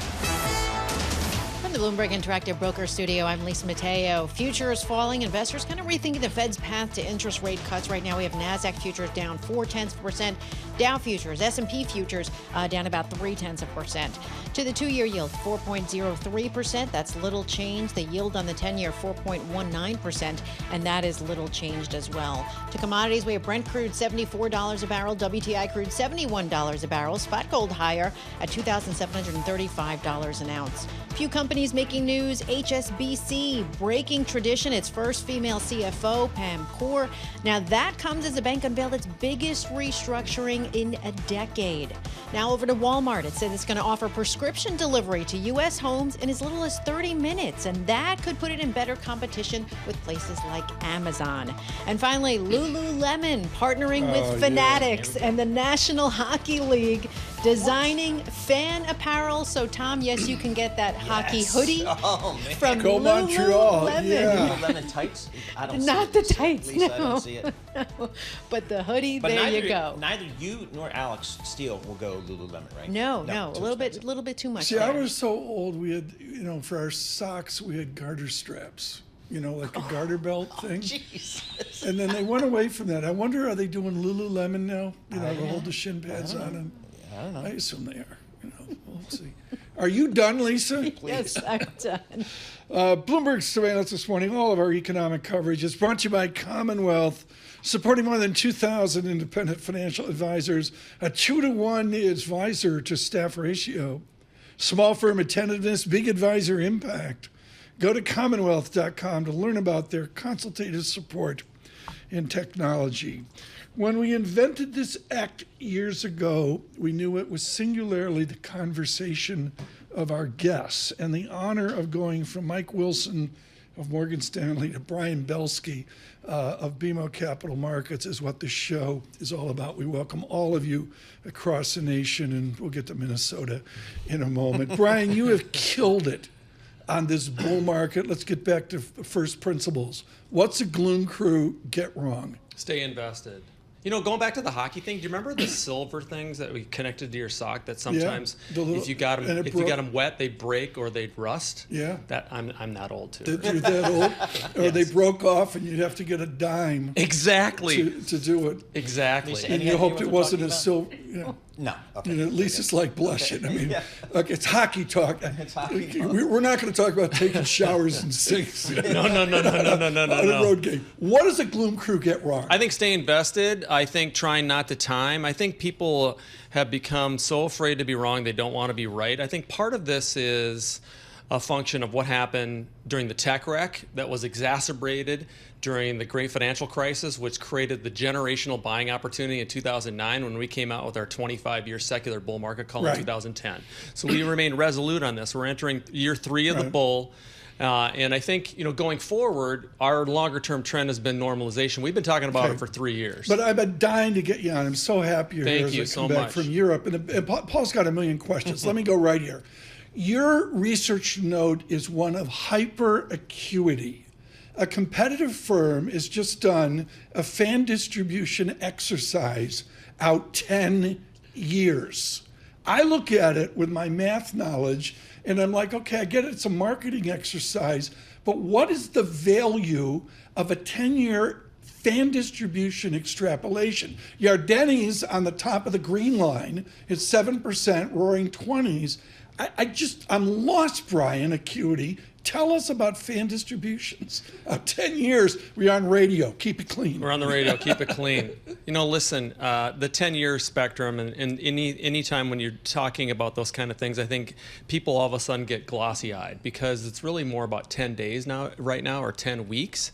And the 10-year thing, if you look at just the compound annual growth rate of the stock market, just historically, let's just give it 13%, 12 to 13%. I think we're heading back into that. What we've seen recently is out of the norm. So I think over the next 10 years, we can clearly get up to that 7% line easy with a dividend, and then with just cash flow appreciation, I think we can get low double digits, which also will be in line with where we're going to see earnings growth as well. And so I think there's several areas of the U.S. market that are understated in earnings that people are kind of missing right now. And so I think that's what's really going to drive us for at least the next 3 to 5 years. Do we need sector leadership here? Do we need tech to lead this market? Because I think a lot of investors have become accustomed to tech leading us, whether it's just broadly tech or AI. Does tech need to lead us over the next several years? I think tech needs to perform. And what we've said for about a decade now, we come up with these kind of themes that people hopefully remember. And we've said that there's a certain sample of the technology sector, Paul, that is now the new consumer staples. And so I go back to 1995, 96 on my old Dame Bosworth days, and I think that we're heading back into those type of nifty 50, Goldilocks, strong earnings growth, steady performance, cutting interest rates. And the new consumer staples, quite frankly, are Microsoft, NVIDIA, Apple, Amazon, the Google machine, the Netflix machine. And I think they need to continue to perform with the market, but the new leadership in tech is going to be Qualcomm, AMD, those types of names. So we're kind of getting into the teeth of earnings right now. We had some pretty good numbers out of global Wall Street so far. What do you need to see from corporate America going forward? I think corporate America, I think you've seen such a great secular change in terms of cash flow distribution, balance sheet management, discernibility of earnings. I think that's what people are missing, Paul. And I think corporate America has done a great job kind of on the cost side of things. Now we need to see more revenue growth. We're going to see CapEx from technology. And here's the kicker, Tom. And I think where people are missing, and I said this before, is that financials. If you look at the average financial sector earnings growth, it's way understated. Most analysts are very negative. And I think that's where the biggest kick's going to come the next few years. What's fascinating, and to give David Costin credit, he did a great CapEx use of cash expansion in the last 48 hours. Share buybacks lead the way. I get that, but use of cash doesn't end. Into your gloom comments earlier of 99, 2000, 2001, there wasn't use of cash going on then. There wasn't. If you think about that market and that market quote unquote bubble, it was really led by chasing these deals, and the majority of those deals were done with stock, not cash, where we had another M&A cycle in 2007, which was also credit, but we haven't had a big M&A cycle or a consolidation cycle. So I think that's where the use of cash going forward is going to be about dividends. Look at Meta, Google, Microsoft, they're paying dividends. Apple's paying dividends. And so I think that's going to continue. But I think the key thing from a perspective of stock picking is you don't have to own the index. You want to be more concentrated. And we think stock picking and fundamental themes are going to win. Is active funds going to have their day versus index? Yeah. If I walk into a big account here in town, And I'm talking to these people that have been in the business less than 10 or 15 years. I talk about stock picking. They look scared. I mean, their eyes are glossed over because all they do is they own 250 stocks and they're trying to benchmark that. Right. They don't know about a company theme or management or ROE or ROA. All they're doing is kind of swiping and reading bullet points and doing what the hedge funds are doing. And that's why, oh, by the way, the majority of active management's underperforming. Okay, one more question. We got to get. I want you to stay with us, Brian. I think it's important. But the basic idea, Brian, is are industrials and all going to act more tech-like? That's a story I don't think is being told. There's parts of it, especially the ones that are manufacturing more here in the United States. But from a domestic side of things, I mean, look at Lockheed Martin earnings this morning. I mean, come on. I mean, this is a company, 25 straight years of increased the dividend, great cash flow yield. So you're going to see some technological advancement there. But I think that's where the CapEx will come in. Okay, stay there. Don't move, Brian Belski. Let's go right to it with our news in New York City. Michael Barr. Thank you very much, Tom, Paul, Lisa. With 2 weeks before Election Day, Vice President Kamala Harris and former President Donald Trump are highlighting their economic policies in their outreach to Latino voters. Today, Trump plans to hold a roundtable with Latino men in the Miami suburb of Doral. His campaign says he will make the case that employment, wages, and home ownership increased for Latinos during his time in office. Yesterday, Trump made 3 stops in North Carolina, including in Asheville, where cleanup efforts continue after Hurricane Helene hit. The power of nature. Nothing you can do about it, but you got to get a little bit better crew in to do a better job than has been done by the White House. It's been not good. In an interview with Telemundo today, Vice President Harris intends to show off her plans to double the number of registered apprenticeships and stress how she would remove college degree requirements for certain federal government jobs. Yesterday, Harris campaigned in Oakland County, Michigan. Harris spoke to reporters about January 6th. In America, in a democracy, we should have no room for, nor should we ever condone any form of political violence. In a democracy, people will debate, people will disagree, but not resort to violence. Republican Liz Cheney accompanied Harris on a 3-stop swing that also included Pennsylvania and Wisconsin.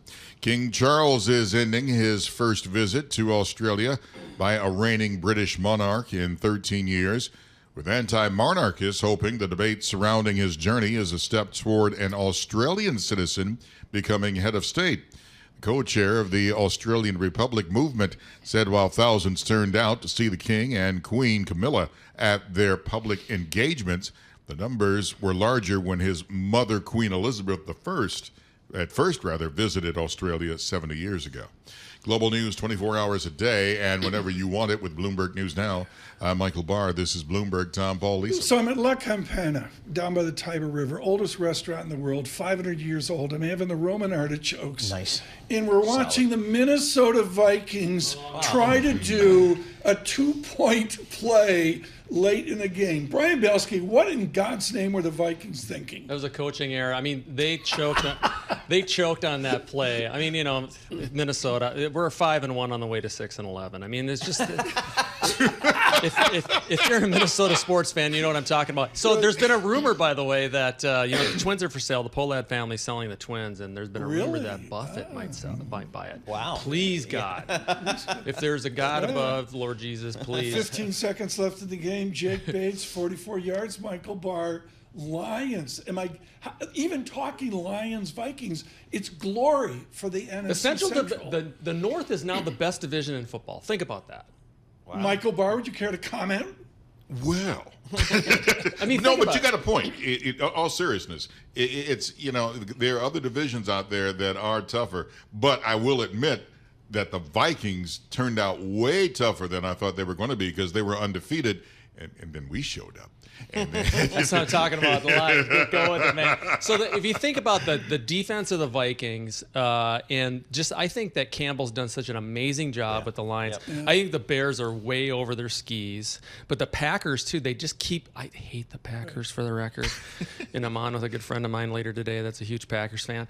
But I despise. I love people from Wisconsin, but I hate Wisconsin sports fans. I mean, whenever the puck drops or the ball gets thrown, they're crazy. Lovely people, but when it comes to sports, crazy. But I think those three teams are way understated. They're smash mouth football. It's kind of like the old and they're Big all Ten. winning. They're all winning. It's like a huge skew to excellence.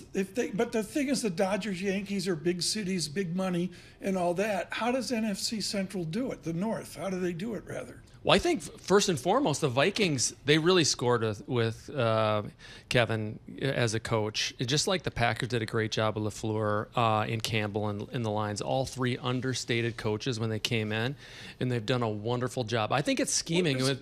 With Brian Flores running the defense, too, it's all about scheming. Who do the Lions play Thanksgiving? That's all I care about.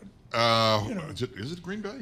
Might be Green Bay. I think it's Green Bay. That'd be very cool. Everybody Brian is Belski. over 500 in the NFC. Yeah, think North. about that. Isn't that amazing? Isn't it amazing? By the Brian way, Belski, thank you. what happens to the Jets? They're not. They're not. The NFC over. Brian Belski, thank you so much you. for coming in. They play the Bears. Thank you, Ari, for that on Thanksgiving. But I'm looking at this. Here's the details. As in La Campana, people were swearing in Italian. Ivan Pace Jr., 36-yard fumble return, failed 2-point pass from Sam Darnold.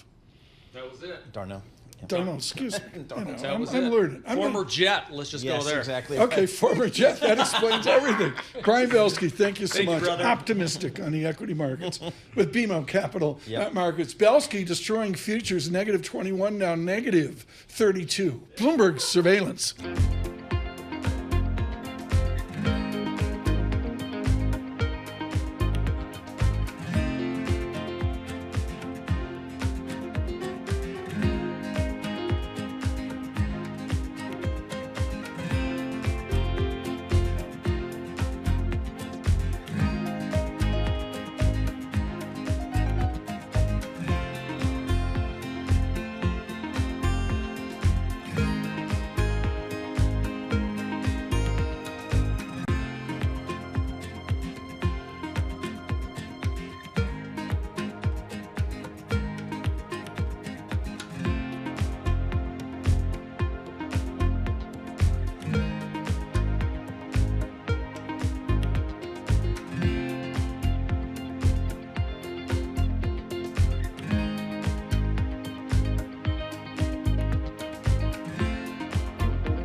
Markets, headlines, and breaking news 24 hours a day on Bloomberg Radio, Bloomberg Television, and the Bloomberg Business app. This is a Bloomberg Business Flash.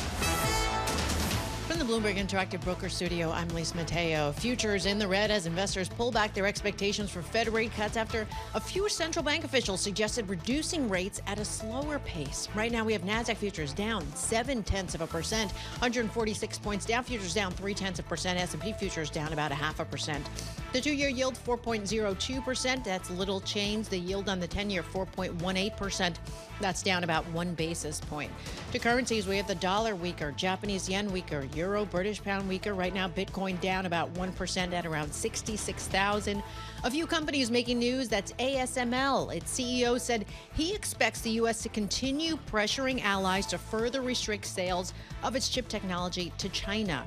And European car sales posted their first consecutive monthly decline more than 2 years in September. Stellantis saw registrations fall 26%. And higher prices have U.S. consumers cutting back on vodka, whiskey, and tequila. Drinks provider IWSR, except for Paul, says the volume of spirits sold in the U.S. in the first 7 months of the year, it shrank 3% compared with the same period last year. So they're drinking less. That's a Bloomberg Business Flash. Paul and Tom. News you can use. Yeah, I don't know about that. Thank you, Lisa. Really Not Tito's. Appreciate that. We're going to do something different here. Are you pulled out, Paul? Sure. I am like completely...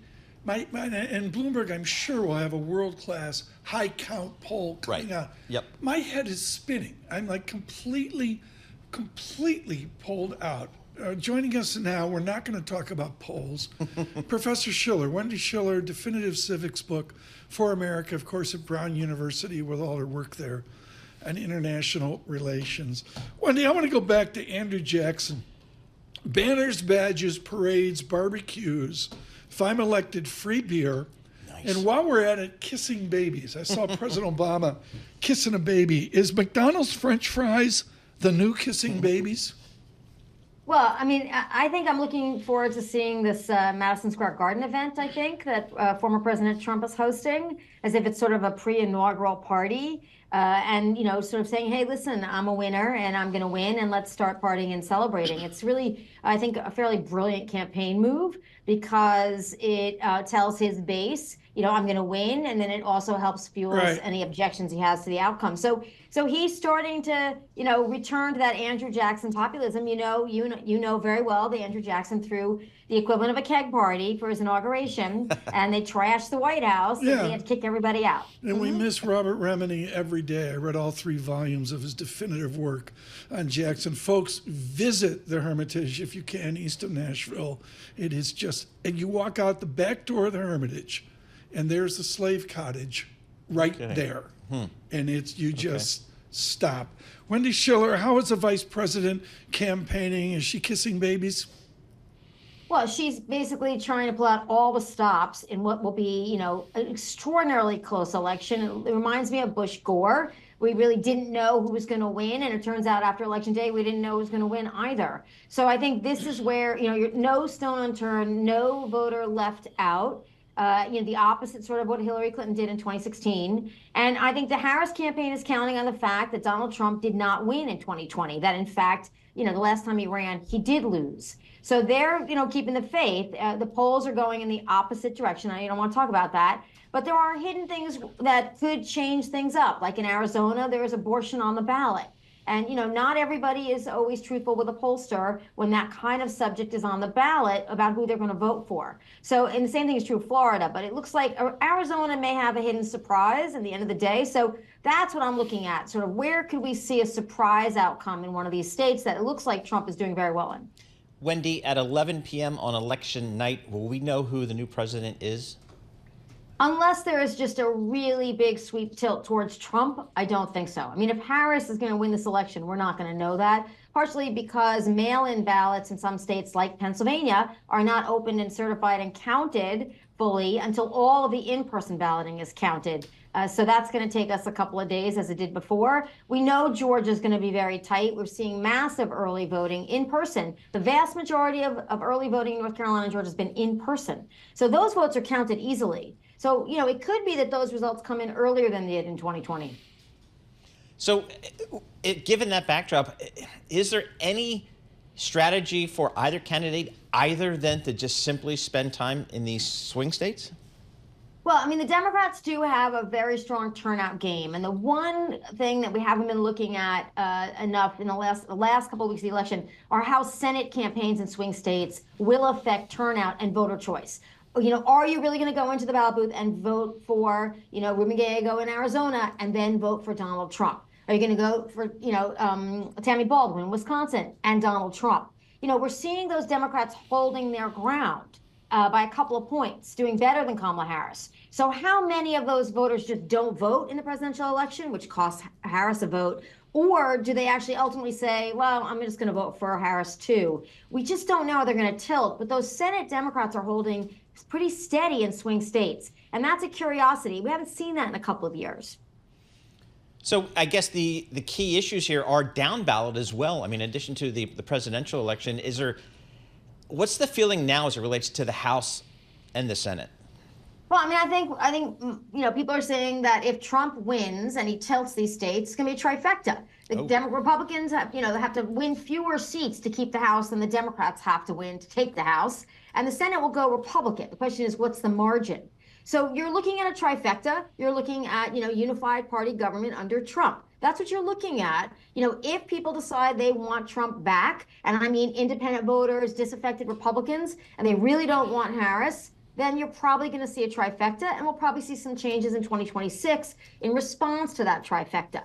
So it could be just a repeat of 2016 and 2018, what we're looking at down the road. But people should be prepared for a Donald Trump presidency and unified government, and a Kamala Harris presidency with divided government. So there are two very different scenarios that we're facing at the federal level. And now, folks, and I was thinking of Wendy, flying back, folks, all of a sudden and suddenly it's the topic no one's really talking about. And for some of us of a certain vintage, it was the topic 50 years ago, the gender gap. Professor Schiller, the gender gap today, how is it distinctive from what I knew years ago with the editor of Cosmopolitan?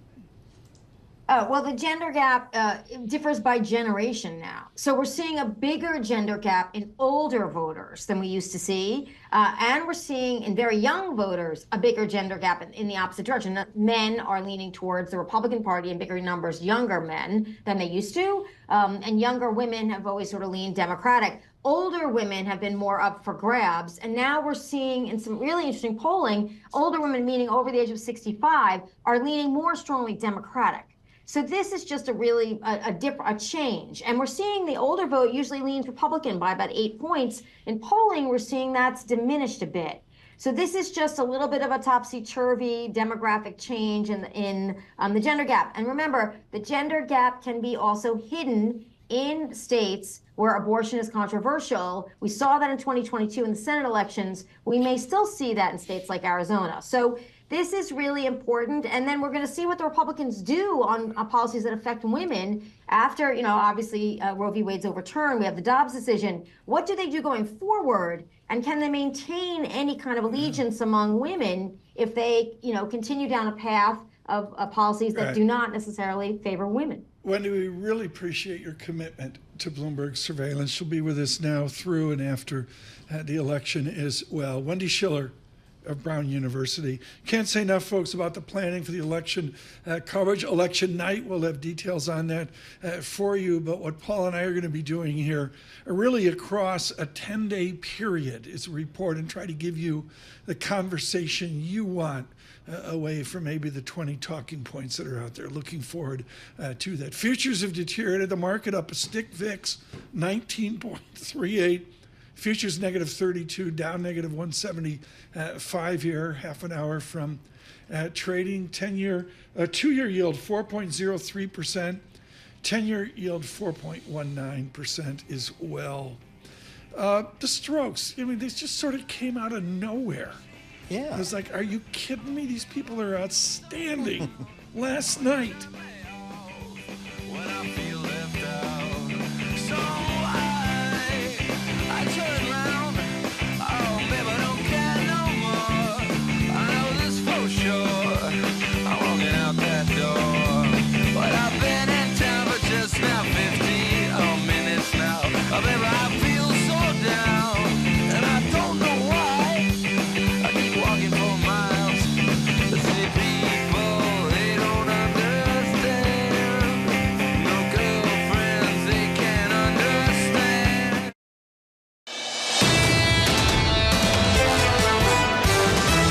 This is Bloomberg Surveillance with Tom Keene and Paul Sweeney. Apple's still minting more money than God, right? Geopolitics front and center for global Wall Street. With Lisa Mateo on markets. Stocks are coming off of another record high. And Michael Barr with news. U.S. Secretary of State discussed the conflict in Gaza. The best in economics, finance, investment, and international relations. This is Bloomberg Surveillance on Bloomberg Radio. Good morning, everyone. Tom Keene, Paul Sweeney, Michael Barr, Lisa Mateo holding court with you. Busy hour coming up. Futures negative 30, a little bit of weight to the tape as well. Paul, none of this matters. The response on YouTube live chat to our Lions Vikings discussion. I mean, I don't even know what they're talking about. They're talking about, they have one thing here they're saying. Paul, translate this for me. Ari, help me out with this. The New York Jets only signed 33-year-olds. Is that true? 40-year-olds and 40-year-olds. So, yeah, it's been a little bit of a disappointment here. Thanks to Brian Belski for that. But great equity coverage today. And then we've got people that are, on the plan, bull market. Mike Wilson, a little more reticent. He is in the market, participating. But there's some real nuances going on, Paul, in belief of Dow 43,018 on futures. Yeah, absolutely. We're down just a little bit here today, but the S&P 500, Tom, up 22, 23% this year. Even the equal weighted S&P up about 14, 15%. So you got to feel pretty good about that. The question now is, will the earnings kind of earn into this multiple we see? Real treat coming up. We're going to get right to it. Francisco Blanch, Bank of America, will be with us. Hugely anticipated. Right now from the Interactive Broker Studios, our Bloomberg Business Flash, Lisa Mateo. You got it. We've got futures still falling. Another busy day of earnings. We want to get to some of them right off the bat. We'll start with Post-it Notes Maker. 3M shares up 5%. Posted better than expected third quarter earnings. Adjusted its guidance for the full year. You have General Motors. Posted better than expected results the latest quarter. Raised the low end of its full year profit forecast. Strong U.S. demand. SUVs and trucks that really made up for electric vehicle losses and a slump in China. Those shares, though, they've been back and forth. They were down, now back up. Right now, about 0.1%. And shares of GE Aerospace down 5%. Sales fell short of expectations last quarter. It's dealing with supply chain limitations that are weighing on their deliveries. Over to futures right now. NASDAQ futures down 0.6%. Dow futures down 0.3%. We have S&P futures down about 0.5%.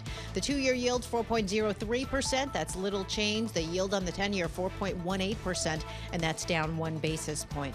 To commodities, we have Brent crude $74 a barrel. WTI crude $71 a barrel. Spot gold higher at $2,736 an ounce. That's a Bloomberg Business Flash. Tom and Paul. Lisa Mateo, thanks so much. So, I'm having a dinner. Mrs. Keene said we got to have one fancy dinner. Okay. So we did this incredibly wonderful dinner at a place called Imago. I wasn't allowed to see what the bill was. And, I had the beard going. But, I'm just. Now, why I'm were not you doing the getting beard for Italy? I'm trying to be George Clooney. And it's just not working. It's not. I was about to say, is it working? It's just not. Even with the working. Vespa. So Mrs. Keene turns to the waiter or the maitre d', whoever he was, taking our money. And the food was phenomenal at Imago. Food was phenomenal at Imago. But Lisa, I said, well, she says, who's the most famous person? Well, George Clooney was in here like 3 or 4 days ago. I can't keep up. Yeah. It's Roma. I had a tantrum. I shaved my beard and on we went. Clean shaven as well as Robert Tipp. We are thrilled to have him with PGIM with decades of experience in bonds. Robert, forget about the nuances of fixed income. What does the fixed income market, the dynamics of price and yield, what's it signal to you about the state of American finance? Yeah, well, I think the government finance, we're getting a statement there. It's kind of hidden inside of the bond market. But when you look inside of the interest rate swap curve, you can see that the U.S. government is paying a lot more to borrow these days than it used to in decades gone by. Yeah. We're approaching about a 1% premium at the back end of the curve, in excess of kind of the risk-free rate, if you will, to borrow for 30 years. Robert, I look at this and I was so honored. Mr. Peterson's people called up Pete Peterson, and I was so honored to do an interview at his residence as he was failing. It was really a last conversation with a giant, Pete Peterson. He and Tsongas, Sam Nunn, and others have complained. Are we now at the agony they predicted with our fiscal debt? Yeah, we're in a bad situation in the sense that there's a hidden kind of theft going on, in the sense that the government is pushing into the market with its borrowing. And it is a preeminent borrower. The U.S., and it's not just the United States, it's the European governments, And, all around the world, these governments with 100% debt to GDP, basically these are wartime debt levels, and it sops up the borrowings, the money from circulation, and then private sector creditors have to pay more in order to borrow. So there's a, kind of a hidden cost going on there, where people want what they want from the government, but it's not free. And so far, it's been relatively uneventful in DM economies. There are some places where we've seen hiccups, some small like France, some big like Greece, but it's a problem, and there's cost. Robert, it's been a problem, and there's been a cost since I've been in the business. I've been on Global Wall Street for 35 years. It's out there, but it just never seems to come home and roost. And what changes that, if anything? I mean, I'm almost of the opinion, I'm just not worried about it. Yeah, well, these problems, they do come home to roost. And you see it frequently in emerging markets where there's a challenge and an opportunity for investors there.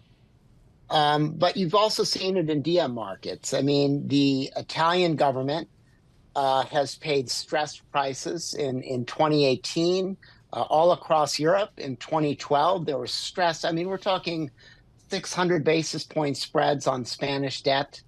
And we saw that in the mid-90s as well on European peripheral debt. Now, these spreads that we're seeing on European debt now are a fraction of what they paid in 1990. So the Eurozone experiment for them has been a tremendous way of structuring this and getting them into a way of managing this on a way going forward.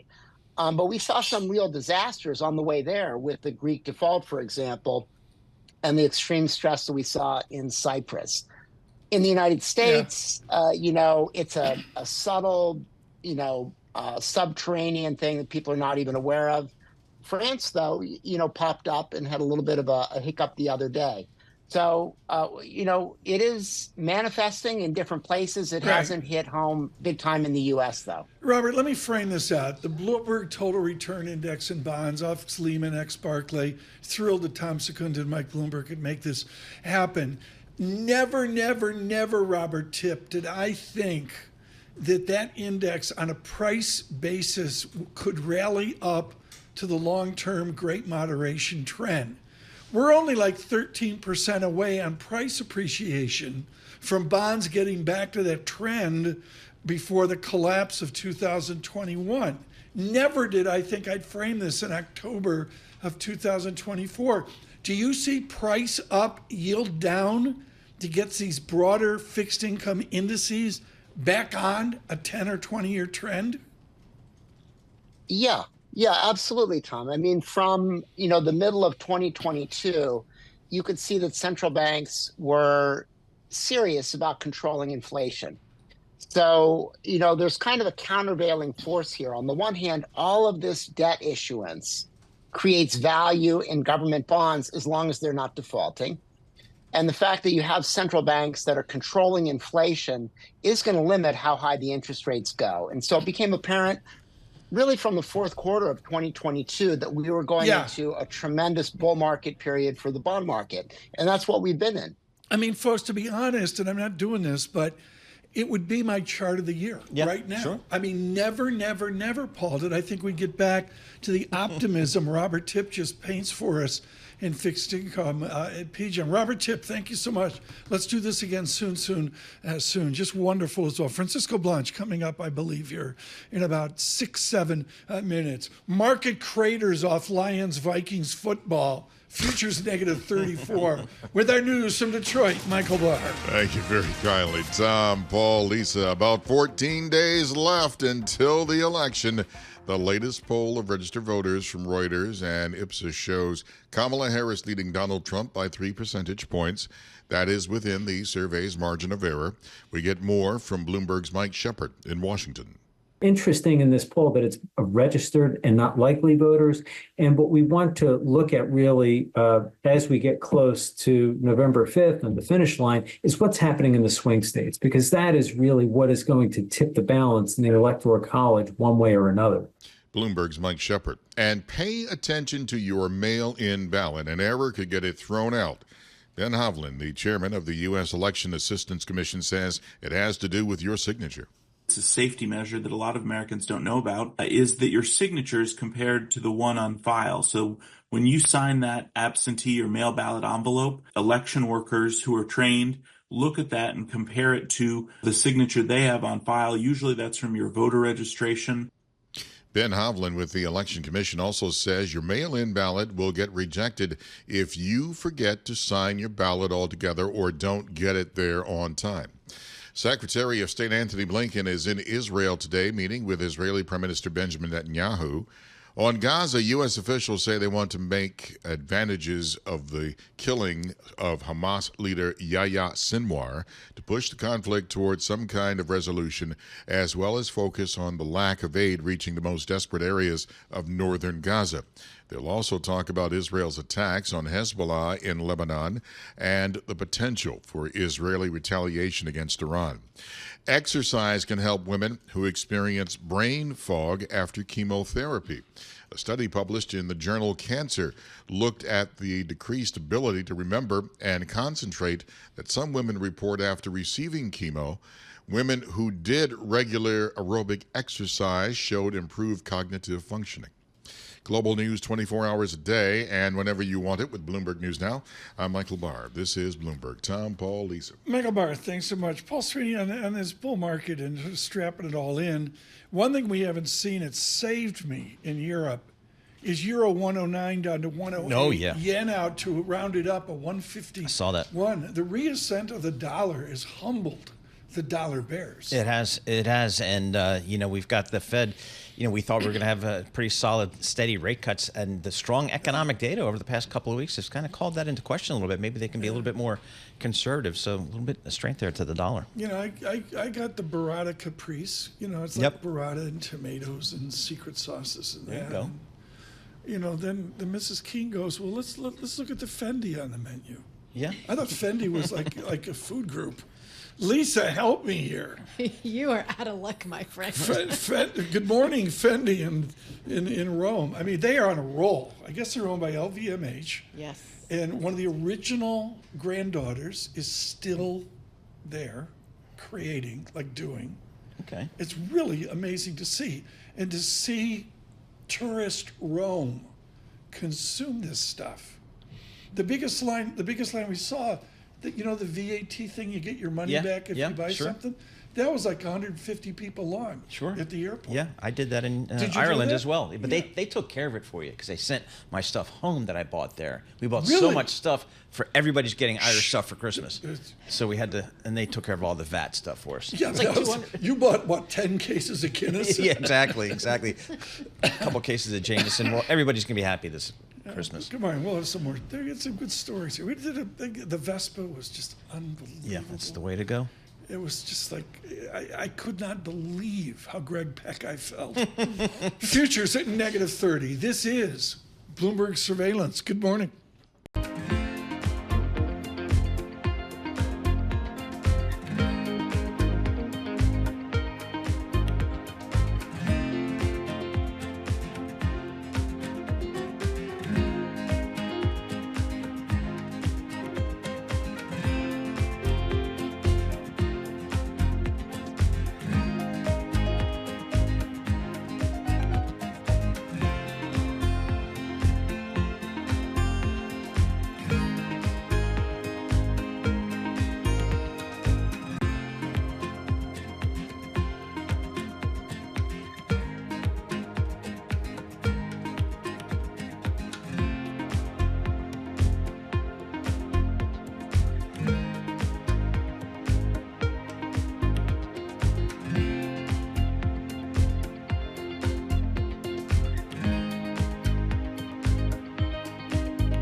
Markets, headlines, and breaking news 24 hours a day on Bloomberg Radio, Bloomberg Television, and the Bloomberg Business app. This is a Bloomberg Business Flash. And this futures report sponsored by IBKR. Markets never sleep, and neither does Interactive Brokers. Discover opportunities with CME Group futures across equity indices, interest rates, FX, energy, and more. Access CME futures around the clock at Interactive Brokers. We have futures in the red. S&P 500 set for its first back-to-back drop in 6 weeks. Citi warned exposure to the S&P 500 has reached levels that were historically followed by a 10% slump. Let's check in with S&P futures down 0.4%, 28 points. We have Dow futures down 0.3%, 148 points. Nasdaq futures down 0.6%, 123 points. The 2-year yield 4.02%. That's little change. The 10-year yield 4.17%, and that's down 1 basis point. To currencies, we have the dollar stronger, Japanese yen stronger, euro stronger, British pound right now weaker, and Bitcoin down more than 1% at 67,000. More earnings. Let's get to Kleenex maker Kimberly-Clark. Their shares down 5%, cut its forecast after a sales miss, and they're saying that stores that sell its products, well, they're lowering their stocking levels. And Verizon down 3%, reported third quarter revenue missed expectations. That was due to a slow phone upgrade cycle. After the bell, we're on to Texas Instruments for more insight on the chip sector. For on-demand news 24 hours a day, subscribe to Bloomberg News Now, wherever you get your podcasts. I'm Lisa Mateo. That's a Bloomberg Business Flash. Tom and Paul. Lisa, thanks so much. Paul, I just looked. I did not follow BitDog in Rome, but it didn't hit 70,000. Close. But that's close. Right up there. Yep, Yeah. right up there. But that's interesting. Yep. This is a thrill. Incredibly busy. Francisco Blanch joins us now, driving commodities at Bank of America. And what's great about him is it's not just Brent. What's Brent crude going to do? Move on. Francisco Blanch here now with an essay a number of days ago. Is gold a safer investment than full faith and credit United States from the cash room at the Treasuries? Francisco Blanch on gold. Is it going to 3,000, Francisco? That's our target for next year, Tom. So we expect it to get there over the next 12 months. What does it signal, in particularly versus full faith and credit American debt?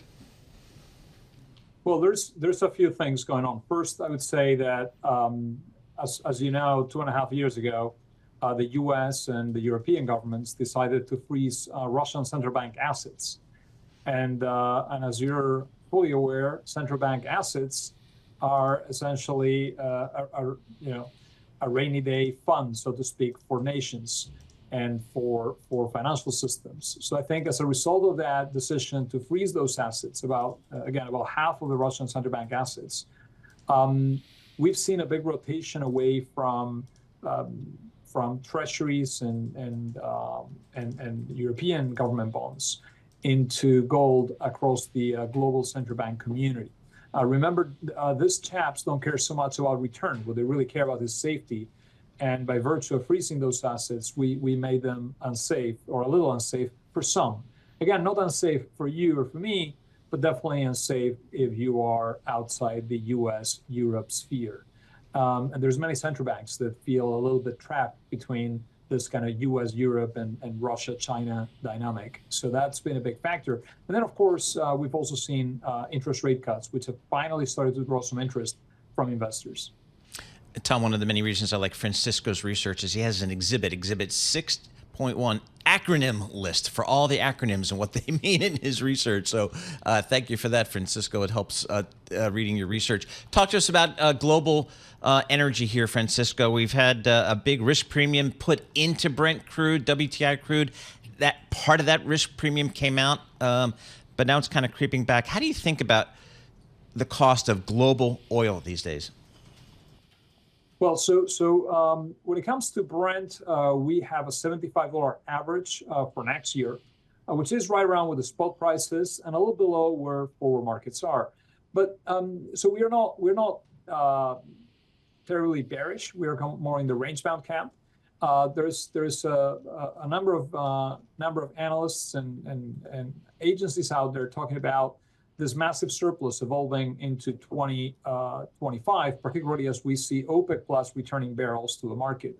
But in reality, we have a very, very tense geopolitical situation in the Middle East. And remember, part of the reason we've seen a reversal in balances is because from the White House, we've seen a very concentrated effort to push more energy into the system after we hit 10% inflation a couple of years ago on the back of the Russia-Ukraine invasion. So we've seen effectively the release of the SPR, 40% of it. We've seen a big ramp up in U.S. supply. And then we've seen really Russia, but also Iran and Venezuela moving up on their exports throughout the last 3.5 years. So I think once we go past the U.S. election, that pressure to keep oil prices lower or bring them, keep them below 80 or something, it kind of goes away a little bit. I think the focus becomes geopolitics, really, for the next government, whoever that is, Harris or Trump. Francisco, on gold at 3,000, thank you out on YouTube, the live chat there, really discussing gold at 3,000. Francisco Blanch, two ideas here. One is the ETFs. Lisa Mateo is in the gold ETF fund where they insist on taking physical delivery. It's like Bitcoin, Paul. Yep. I mean, Francisco Blanch, are we way behind in ETFs taking gold for physical delivery, and that'll support the price? Well, so there's plenty of ETFs that take gold in physical delivery, and that's definitely a price support point. We've actually run a fair amount of analysis on this. What we found is that physically backed commodity ETFs, which are mostly on gold and silver, tend to positively impact prices when flows go in, and the reverse is also true. And again, the way I think about this is you're essentially taking ounces out of circulation that would otherwise go into jewelry or other uses. And that's why physical ETFs have an impact on prices. And again, because interest rates went up so much in the last couple of years, and we were trained to get paid zero on our bank deposits and on our safe assets like our T-bills. The ramp up in interest rates essentially encouraged investors in the West, in Europe and the U.S. to sell their gold and buy fixed income securities or bank deposits. I get you this question in, Francisco. We've got time for one more, and that is emerging markets. You've got a hockey stick chart of emerging markets buying gold. Will that continue? 6% of value, now up to 10% of value. Will that vector just keep climbing? I think it'll keep climbing over time. The biggest risk to the gold market is, and we're starting to see a little bit already, if there is a move up, a very sharp move up in interest rates in the U.S., because there's a clean sweep in the election, either on the red side or on the blue side, we're likely going to see tax cuts. And again, we already have a very large budget deficit. I'm afraid that may push up longer-term yields, and that would be a negative on gold prices. Will be also quite a positive turn of events for the dollar. Then the other issue is what happens to Russian central bank assets if the Russian war with Ukraine ends for one reason or the other. Will Russia get their money back? This question really matters for the gold market, in my view. Francisco, 30 seconds left. Best value in the global commodity space that you see right now? I think in terms of upside potential, we still like copper, and we still like the industrial metals. We think China's going to put some stimulus in place, and we also think the energy transition will drive those markets. And we also like silver, by the way. We think silver is a really good play on both the precious theme, but also on the energy transition. The best electricity conductor out there is silver. Encyclopedic. Francisco Blanch, never enough time. From Madrid, thank you so much. He's head of commodities for Bank of America. Again, we protect the copyright of all of our guests.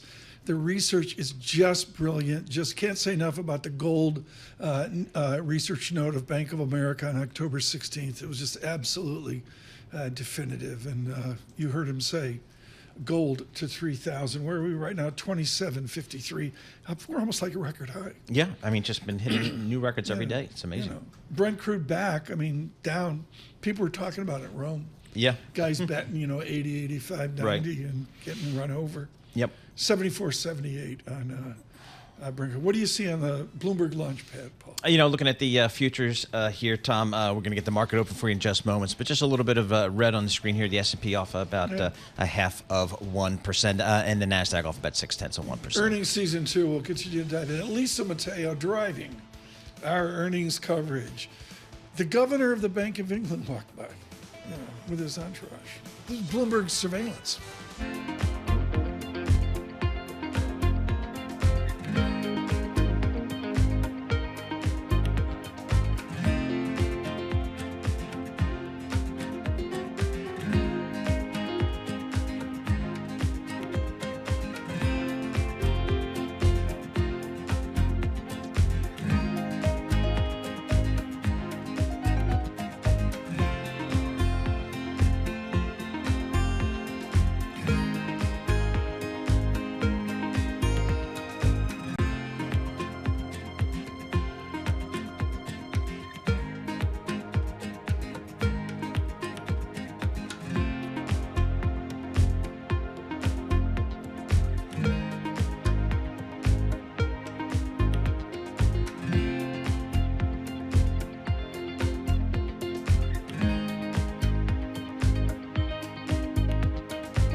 Markets, headlines, and breaking news 24 hours a day on Bloomberg Radio, Bloomberg Television, and the Bloomberg Business app. This is a Bloomberg Business Flash. From the Bloomberg Interactive Broker Studio, I'm Lisa Mateo alongside Tom Keene and Paul Sweeney with your opening bell report. A lot of company earnings for investors to look through today. We've heard from the likes of General Motors, Kimberly-Clark, Verizon, 3M, General Electric, so many more. There's actually more than 30 companies opening their books for today. So let's get to the reaction on Wall Street as we start to kick things off. We'll start with the S&P 500. Right now, that's down about 0.4%, 27 points at 5,825. The Dow down 0.3%, 155 points at 42,794. And finally, the Nasdaq down 0.4%, 83 points at 18,455. The two-year yield 4.02%. That's little change. The yield on the 10-year 4.17%, and that's down 2 basis points. To commodities, we have Brent crude $74 a barrel, WTI crude $71 a barrel. We've been talking about gold. Spot gold right now up about 0.7%, $2,739 an ounce. Finally, currencies: dollar weaker, Japanese yen, euro stronger, British pound weaker right now. Bitcoin down about 1% at around 67,000. Since we mentioned earnings, check in with a few of them. We have GM up 3%, 3M up 4%, and we have Verizon right now down 4%. That's your opening bell report, Tom and Paul. Yeah, I don't know where to go on that on Verizon. I mean, I looked at it, and you mentioned they have a ginormous dividend. Yeah, they got like a 6.5% dividend yield, and they've been growing the dividend, a couple of percent every year. And it stocks up, 15, 16%. I mean, that's it. That's what these companies are. Short-term it is, but on a long-term basis, 3-year buy and hold. Oh, I don't know. 10-year buy and hold. It's just, you're scrapping for those wireless subscribers. It's so competitive. The churn is so high that it is a tough business. 3 players in a wireless business. It's a tough business. Oh, and you have to compete against the cable as well for broadband. Opening bell down -150, SPX -32, down 0.5%, NASDAQ down 0.7%. And the opening bell report is brought to you by BNY. BNY's expertise, their insight can help clients achieve their ambitions. Visit BNY.com. We thank BNY for their support, particularly for giving us Jeffrey Yu. Yeah, he's pretty solid. Young guy. Miss Levine. Yep. Yes. Your terrific insight. I got up in front of me here the Standard & Poor's 500 because while I was sojourning over a Vesper's the drink of choice over there. Very bondish. Okay. Little lemon peel and there's a bunch of other stuff in it. And if you have one, you're done. It's one and done. Right. So I'd put it. But we had a 2-year celebration of a bull market. And Paul, you could even take it back to a 4-year celebration off the horror that we all faced in early 2020. But the 2-year bull market, can we pause for Edward Yardeni and Ralph Ancampora? Yeah, absolutely. The great technician came on. And they said October of 2022 was the bottom of a bear market from January of 2022. Yeah. Prescient would be, exactly right. And you think about 2022, Tom, there was no place to hide. Stocks were down, bonds were down double digits, the worst year the bond market had ever seen. So 2022 was a give back year in a big way across most asset classes here. But we've rallied since. And I guess, and in hindsight, we all look kind of smart. But when you're raising interest rates, 500 basis points, I guess you can expect some headwinds there. But as people started to think about, have rates peaked and when will the Fed start cutting? They started thinking about that in 23 and coming into 24. There you go.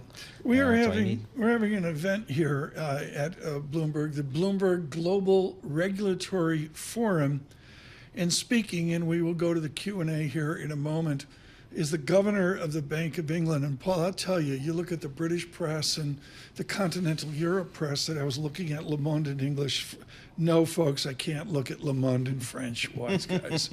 But, you look at it and, the bottom line is whether England is a vibrant part of a G7 financial system. And I'm sorry, there's some real doubt there. Megan Green, on surveillance constantly, now a member of the Bank of England Governing Council, and Megan Green just made clear this is about United Kingdom consumption and getting the spirit back off of Brexit. Yeah, and I think with the Brexit, it's everybody's learning to live with that and what it means for individuals, what it means for companies, what it means for industries, and for a lot of folks and a lot of companies and a lot of industries, it's made life, just a lot more difficult. And I guess the economists are trying to, really get a good handle on to what extent that is in fact impacting economic growth in the UK. So.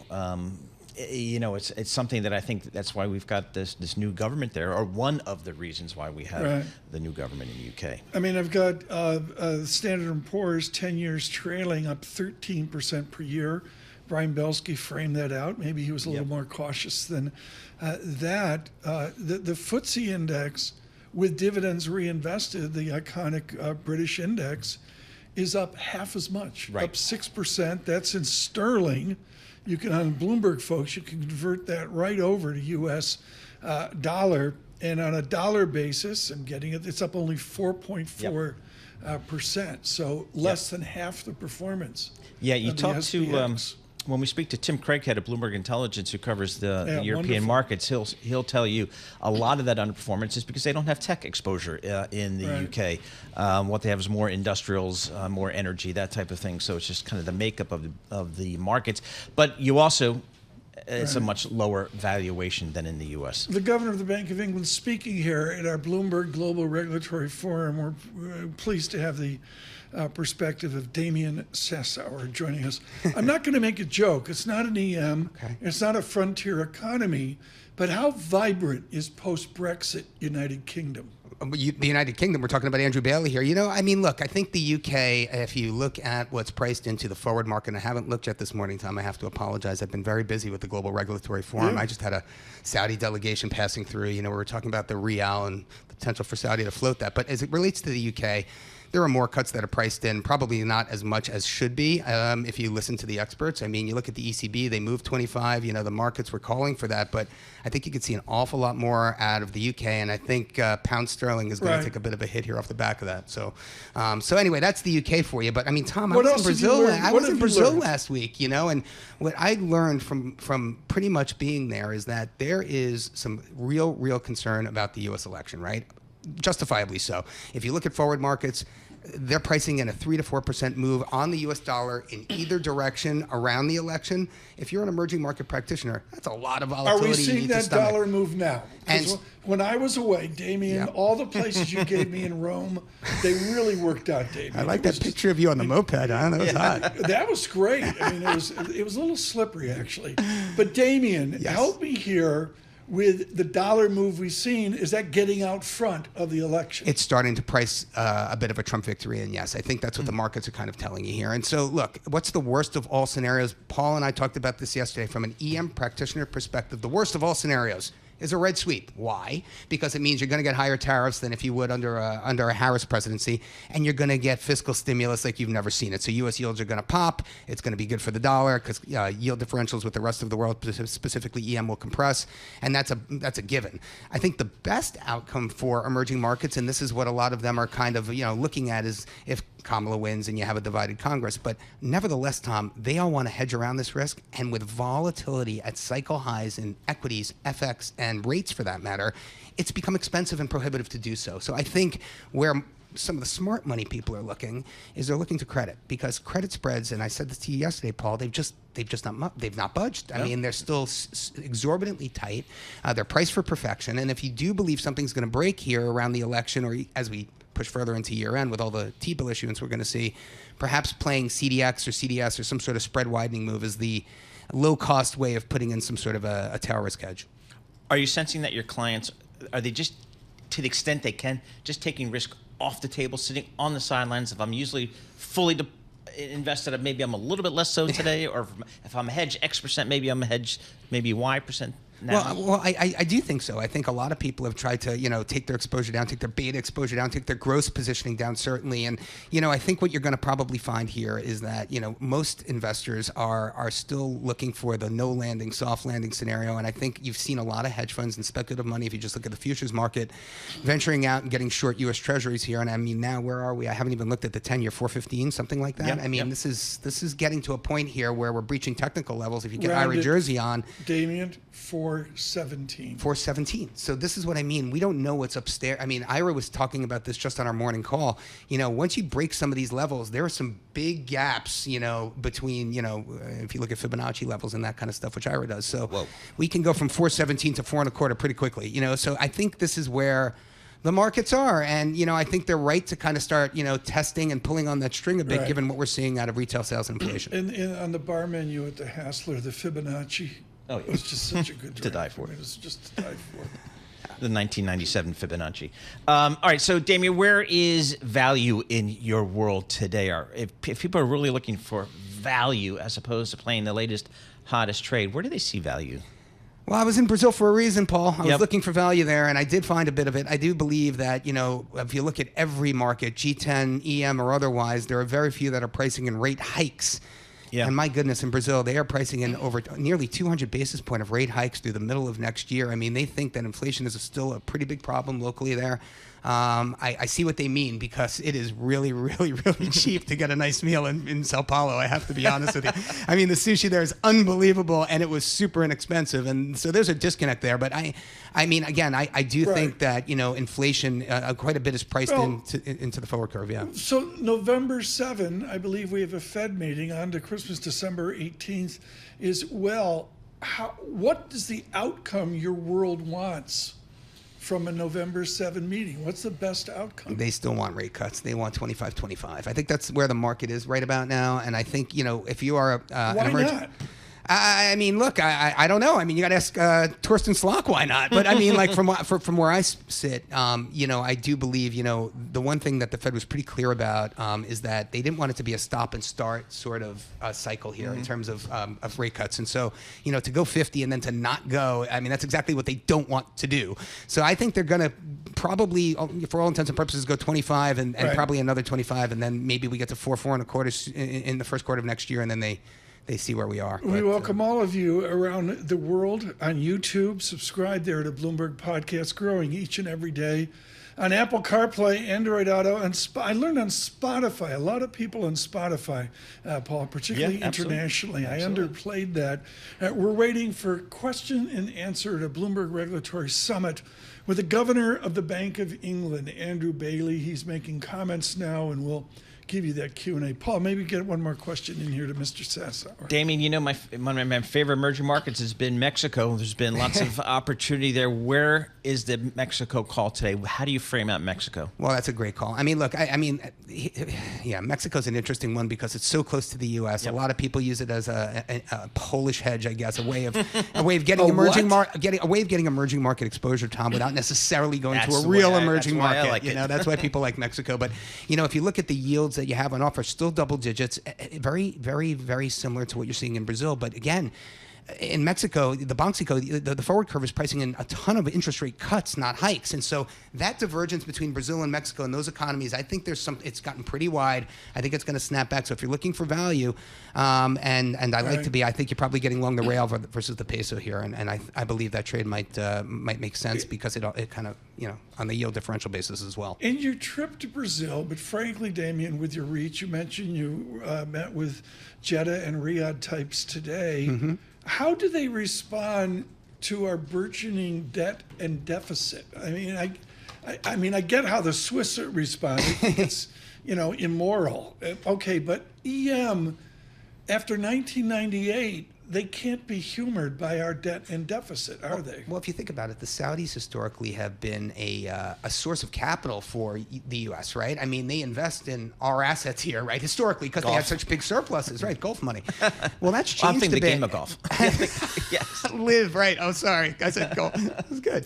What I'm saying here is the Saudis are in town, and they're in town for a reason. They are in town to raise money. They have projects. They need funding. They have local markets that are developing. They have, they have a middle class that is developing. They have a market of very wealthy, talented service sector professionals who basically need to put their money somewhere. So, there's a lot going on in Saudi, but let's bear no bones about it. They are here to raise money from the U.S. because they want money to come into foreign direct investment to come into Saudi Arabia.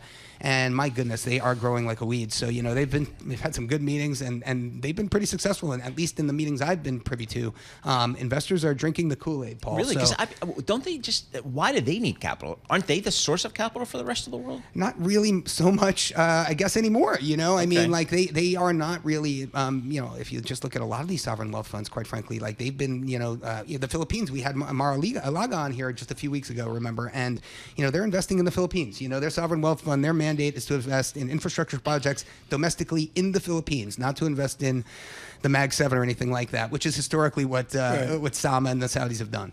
Damien, stay with us. We're going to see what the governor does. He's into some extended comments here at the Bloomberg Regulatory Conference. Let's do this. Let's get a Bloomberg business update with the Dow negative 188. It is needed. Here is Lisa Mateo. You've got it. And we've got stocks headed toward their first back-to-back decline in more than a month. Investors will weighing that pacing of Fed rate cuts globally. The IMF lowered its global growth forecast for next year, warned of accelerating risk from wars to trade protectionism. Now let's get to the U.S. markets. We'll head to the NASDAQ right now, down 0.2%, 44 points. We have the Dow down 0.3%, 170 points. The S&P 500 down 0.4%, or 23 points. We have the two-year yield, 4.02%. That's down 1 basis point. The yield on the 10-year, 4.17%, and that's down 2 basis points. Shares of Lockheed Martin, they are lower, down about 4%, and this is despite raising its outlook for the second time this year. Sales of its missiles and radars, well, they were higher than expected in the third quarter.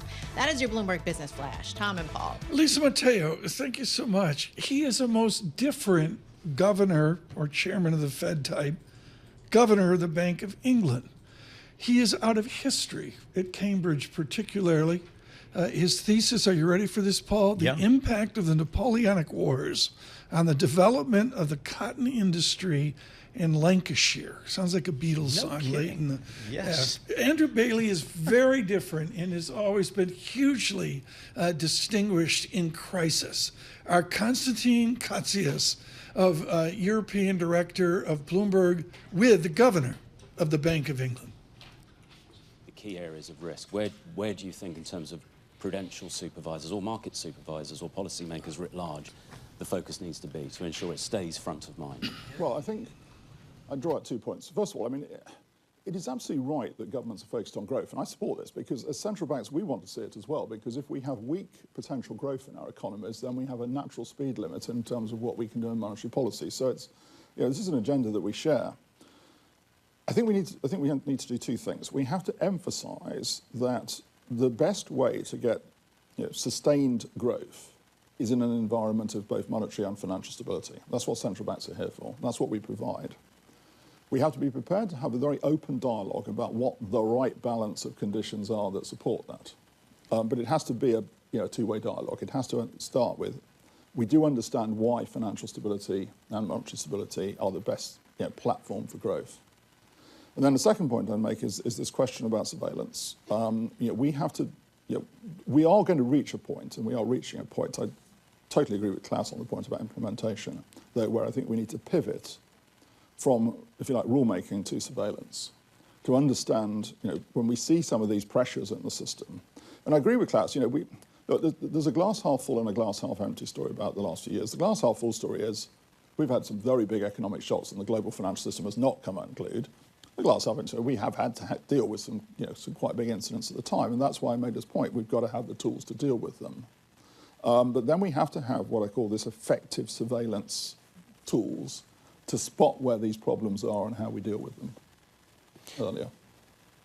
And just picking up on the effective surveillance points, is that because some of these new areas, whether it's private credit, private capital, are building up, and so prescriptive rulemaking may not always be I mean, you've got a unique perspective because you were the head of our British... By the way, the Heineken advert, I'm not sure is going to resonate with our American audience. I don't know that it was... So the Europeans were smiling. It was a very British... It's about a beer that would refresh you in ways that other beers couldn't, just to clarify that one.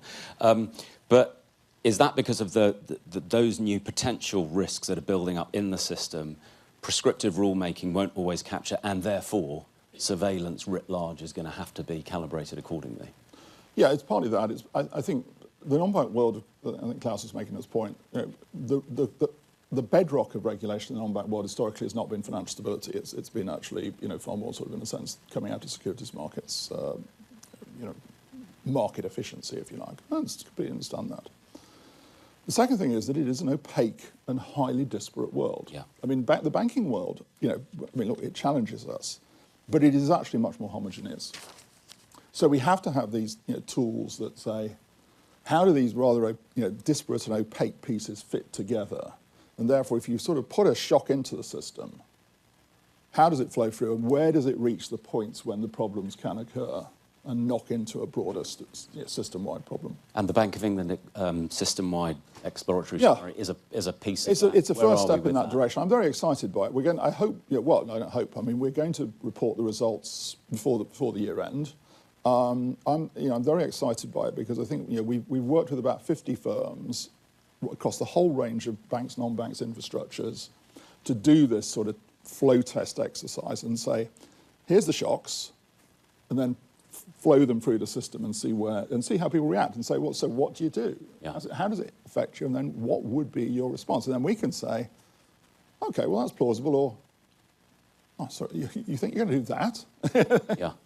And in that response mechanism, Klaas made the point that referenced back to 2008 and said that the level of coordination was proportionate to the shock, seemed to sort of flag the idea that perhaps there's some fragmentation in the system now that may generate some hurdles to that. What's your sort of take on that? Well, I think in 2008, I mean, because the focus was far more on the banking system and the focus was far more on sort of coordination amongst banking regulators.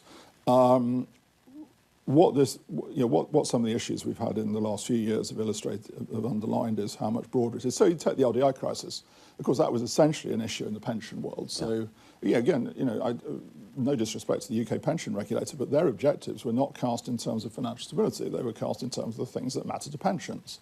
So, that was something we had to sit down and discuss with them and say, yeah, but you won't be able to achieve your pension objectives if the thing isn't stable. And the point you were making, the Cassandra analogy, seemed to, perhaps if I interpreted it correctly, was we have all of these potential new risks, as you say, private markets, AI, technology, but in fact, actually, what we're seeing is a lot of the same things in the system potentially repeating themselves. Liquidity mismatches, real estate bubbles, silicon, those sorts of things. And so we need to continue to be mindful of... Yeah. I think what I slightly impolitely call the laundry list approach, which says, here's your top 10 risks. It's obviously important, but it can miss getting to, as Klaas was saying, these sort of common themes that act as the sort of the problem. So leverage would be an example of that. So if you take a good example. I mean, what risk has come up the league table since the financial crisis most? Well, we can argue about it, but cyber risk could be up there certainly. Now, cyber risk, of course, is unique in a sense. It's got many unfortunate, unique capacities. But, of course, we have to then say, and this is how we have to come into it, okay, what would be the concept? How would that flow through the system? Yeah. What if we had a major cyber attack on a part of the financial system, if it immobilized part of the financial system, what is the sort of the system-wide impact of that? Just going back to one of the points you made earlier on, taking your laundry list, I mean, I'll put the same question that I put to Klaas. 2025, hopefully we can get you back here again. And we were to say, what's the one thing, if you could pick out, that we should, is it the leverage in the system? Is it indebtedness? Is it that ensuring that we're looking at the holistic, system-wide risk? What would you say is something we need to kind of, on the dashboard, look out for? Yeah, so I think the thing about leverage is this. It's not simple in the banking world, but it does reduce to something that you can sort of proxy by a sort of a ratio. It just is not like that in the non-bank world. Yeah. It is diffuse. You're looking for sort of points of blockage, as it were, and how it interacts with a shock. So that's the first thing I would say. We've got to have better tools to, I think, get into the bottom of that. Good morning, everyone. Paul Sweeney and Tom Keene here. You've been listening to the governor of the Bank of England at the Bloomberg Regulatory Summit, talking about the regulation challenges of the United Kingdom. Paul, to me, the major challenge is the salary compensation war between Paris and London. Yeah. It is daily in the continental press. I saw that when I was over there. It is a pitch battle There's no Bank of France maybe to talk about because it's often Frankfurt now. Speaking of Christine Lagarde, she will be with Francine Lacroix here at the top of the hour. But Paul, the compensation battle for European Wall Street is tangible for London. It is. I mean, London, for 30, 40 years has been trying to get closer to the New York model because it is a global fight for talent. And when you then take it onto the continent, which Brexit kind of accelerated, it becomes even more difficult because the French don't understand or don't necessarily support the pay structure that you see on global Wall Street. It's been a great show. We've got a great week here coming into 2 weeks to the election.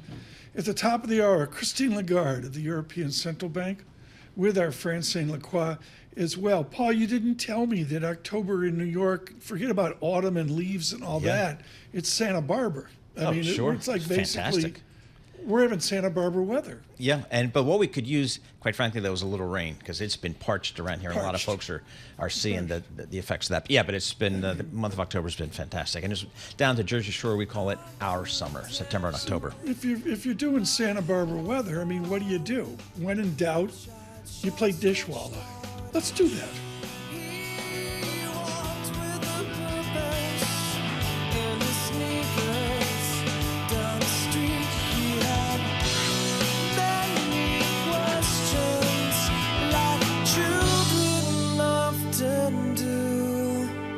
He said